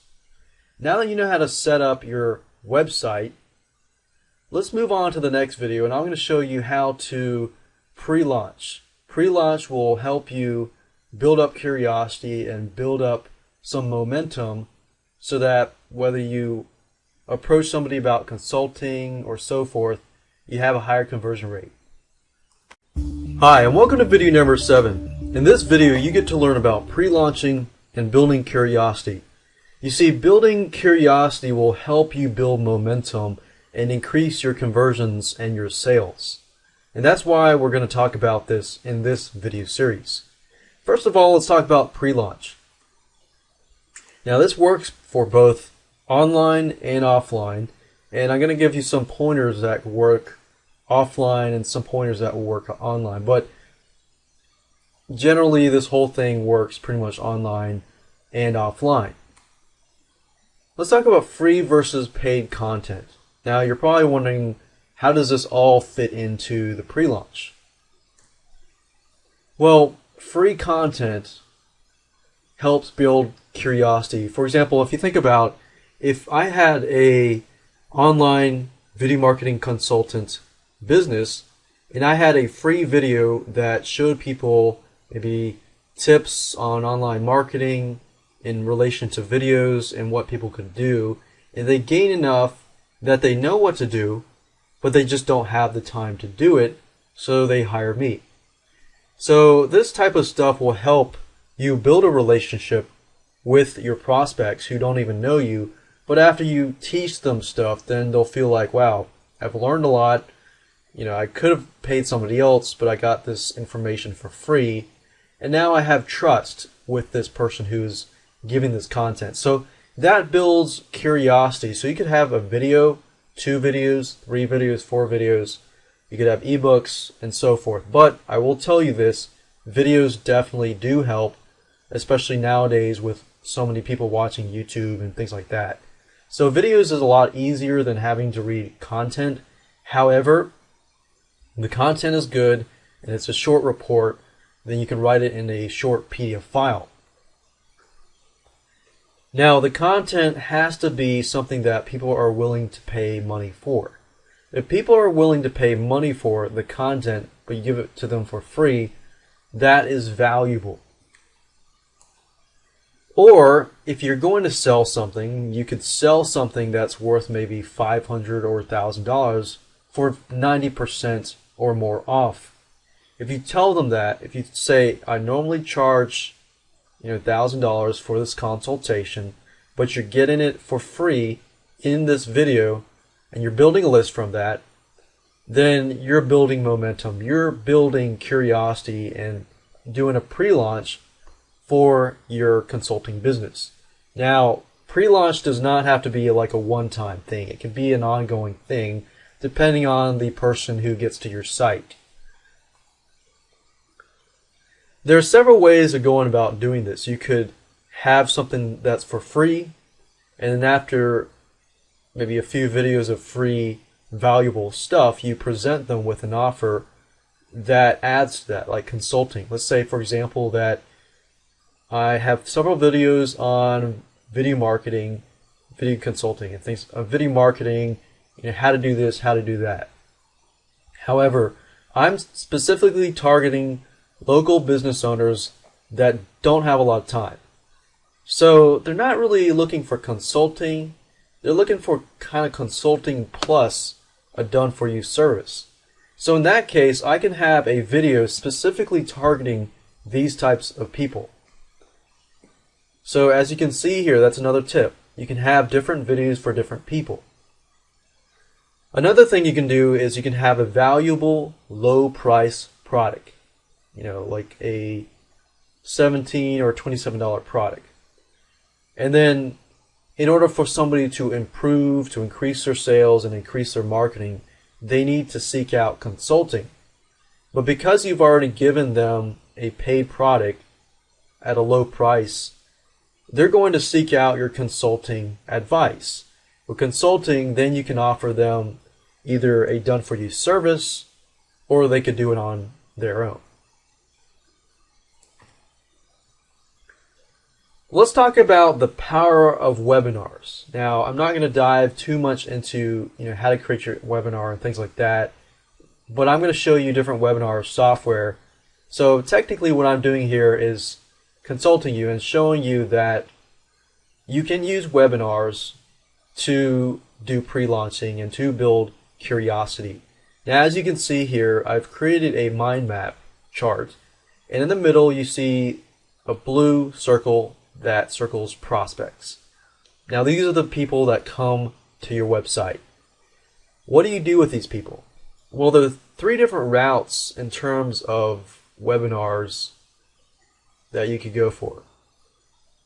Now, they could be actually 2 parts go for webinars, 1 part goes for free content, paid content, and then consulting. So we've previously talked about this. However, with webinars, if you don't know what a webinar is, it's basically like you go to a conference, but it's online.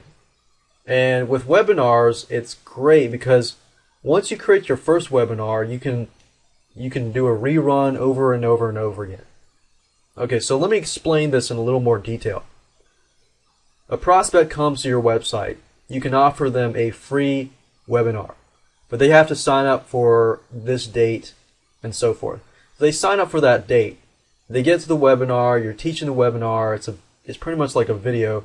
You're teaching all this valuable content, and at the end you say something like, "Hey, I'm only letting this amount of people get my consulting services," or "You've learned this much. Now I can help you go further with this consulting services," and you can provide a done-for-you service as well. Or if you just wanted to make it really simple, you could have a free webinar plus a limited offer consulting. You could say, normally I consult people for $500, but for the next 10 people, I'm going to consult you for an hour for only $250. So in that case, you can really use these webinars as a means to pre-launch, build curiosity, and most importantly, convert prospects into clients, into future clients. Now, let me show you a little more detail about the power of webinars. And you see, you can create webinars one time. Let's say you create that one video that one time. But after that, what do? You have to redo the webinar? Do you have to stay there and do another webinar over another webinar? No, you can create one webinar and you can automate that same webinar over and over again. Now, what kind of webinar software should you use? What kind of webinar replay software can you use to automate your webinars? Well, in just a minute after the slide, I will show you the type of webinar software that we recommend and the type of webinar replay software that we recommend, and that is available for you on the internet. Now, there's not a whole lot of replay software out there. There's a few, and I'll show you different options that you can go to. Now, we recommend that you use gotowebinar.com. You'll be forwarded to this page, and you can easily create a webinar within minutes without IT support. So creating webinars is actually very, very easy to do at gotowebinar.com. Now, what I would recommend you do is have that webinar run for the first time and have as many people come, ask questions, and so forth, because usually the questions that people ask are the same questions that other people ask. Once you have that, you've recorded this webinar, you can do what we call a replay. So you can automate your webinars for the future. And one site I would recommend you go to is livewebinarreplay.com. It's a software that was developed by Russell Brunson, and his software is actually very good. So I'd highly recommend that. And you can actually check it out for $4.95 trial as of now. But this is a good system to use if you want to automate your webinars. Now, if you don't want to automate your webinars, that's understandable, but you're losing out on money and you're losing out on a lot of time as well if you don't automate your webinars. Once you have your webinar created, and you can figure that out and go to the webinar site, and it's pretty easy to create a webinar. Once you have that webinar, you need to promote your webinar. And there's several ways that you can promote your webinar. Now, if you go to these sites and create the webinars, they're normally going to give you a subscription form for your webinar visitors so that they can sign up for a date and watch the webinar at a given time. You can go on Craigslist.com and post Craigslist ads. Now, you might be thinking, well, how do I do that?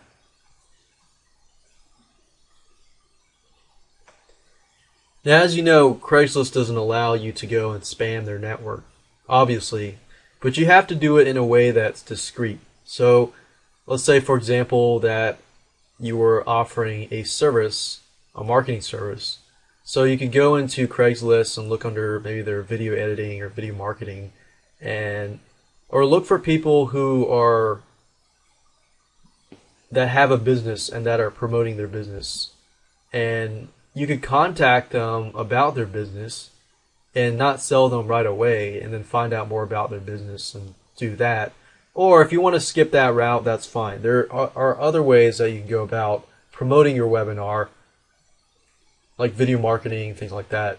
Now, offline niche newspapers are a great way to promote your webinar, especially offline niche newspapers or offline niche magazines. Let's say, for example, that I'm targeting realtors. If I'm targeting a realtor, one cool tip is to focus on niches like realtor magazines or magazines that your high-end market reads. So if I'm focusing on realtors, lawyers, accountants, plumbers, so forth, I'm going to figure out what magazines they read or what magazines these small business owners read so that I can target them, offer them valuable content for free, offer them valuable videos for free, and use webinar replays to automate the process.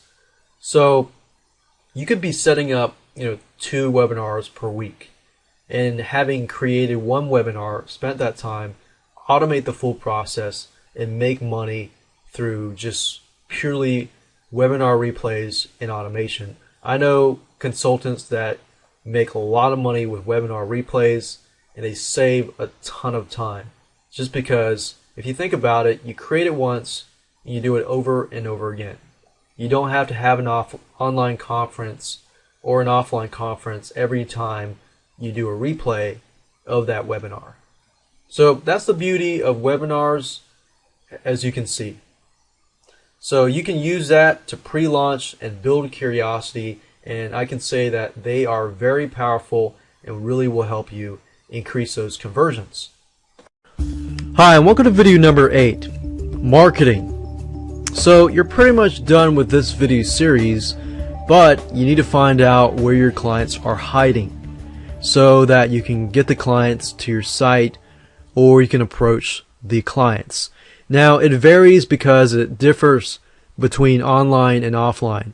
In terms of online, we're going to do some keyword research by looking in forums, and you can use tools like Market Samurai. I might show you just so that you can see, but I'll use other keyword tools as well. Offline, local businesses, marketing, and finding clients. The secret for offline businesses, even online businesses too, is to look for businesses that are already advertising in PPC. Now, if they're already advertising in PPC, that tells you that they're already interested in marketing. So if you've approached them, and there probably have been lots and lots of other people that have approached them as well. So you generally want to use some offline businesses as guinea pigs first, build your case studies, and then approach more businesses. In fact, what I've done over the years is I have pretty much taken a few local businesses, people that I know that run businesses, and say, hey, I want to do some marketing for you because I want to use you as a case study. So what I did was I took them, did the research, started marketing for them, and brought in some customers, brought in some leads, and then I use them as case studies. So when I approach people in that same niche, then I can say, hey, I did some marketing for so-and-so who is in the health insurance broker business. And then I go approach another person in that health insurance brokering business. Or I do something for a realtor locally, and then I use that as a case study. I say, hey, I did a case study for I did a marketing for your competitor over here, or I did it for your colleague, or so forth. Generally, if you find people who have a large influence in the market, that's the type of people that I try to go after, because if they have a large influence in the market already, and you do marketing for free for them, and you use them as case studies, then everybody else is probably going to want to use your marketing consultation services, and that makes you stand out. So that is the key for having a unique selling proposition, is to go out there, do some marketing work for free. Yeah, that might lose you a couple weeks, but in the long run, it'll gain you, more money. It'll help more people to be convinced of your services. So with that said, let me show you by going to Google. We'll do some tactics on finding clients for online and offline. I'm going to show you two different ways to finding clients. And you can use this method for online clients and offline clients. What I want you to do is go to whatever internet browser you have, go to google.com first, then open up another tab. And if you're in the United States, I would recommend yellowpages.com. Yellowpages.com is pretty much like a phone book. So if you're in the UK or Asia or anything like that, you probably have some sort of thing like the Yellow Pages. Now, first of all, I'm going to show you google.com. I'm going to stick with the plumbing, or let's say plumbers, and then you want to put the city and state that you're located in, Greenville, South Carolina. And then at the top, all of these at the top are pretty much people that pay most of the money. You'll notice that it's filled with ads on the bottom. But the people at the top usually pay a good amount of money. So since I'm in Greenville, MrRooter.com, Rotorooter.com/Greenville, Service Magic. These are good. These are people that I can go to. Now I definitely don't want to click on their ad because otherwise they're going to have to pay money. But just go to these websites below. So these are good clients because they're already paying money for pay-per-click advertising. The fact that they're already paying money for advertising, they're more open to marketing consultants and for you to help them versus somebody who you just contact out of nowhere and begin to talk to them and things like that. So you're aiming for people who are already investing money in Google AdWords, in Yellow Pages, and so forth. So another thing I can do is do plumbing contractors, Columbia, South Carolina, or Greenville, South Carolina. Let's see, Greenville. and then I'll see what kind of things I get. As you can see, I got rotorooter.com at the top, and we saw that earlier. If I scroll all the way down to the bottom, you'll see some ads here as well. And these are usually ads. Some of these ads are local, some of these ads are not local. But if sometimes you go here, you'll see some ads as well on the side here. So Rotorooter, Rotorooter, Rotorooter. And most likely if they're here, that means that they paid a good amount of money versus over here to be listed on this site, to have their image shown and everything like that. So this is a good starting point. I can guarantee you some of these people have people already, going after them. So I would recommend, to penetrate the market, is to find one of their competitors, use them as a guinea pig, or even go after these guys and do it for free. Some of these places have their own marketing consultants, in-house and things like that. But, that's a great way to penetrate the market, is to find a big competitor or another one of these competitors, use them as a guinea pig, create your case study, and then show them that you are the plumber marketing consultant or whatever consultant that you're going after. So those are two methods, very, very easy to use, as you can see. Find the companies that are already investing money, and that's your key.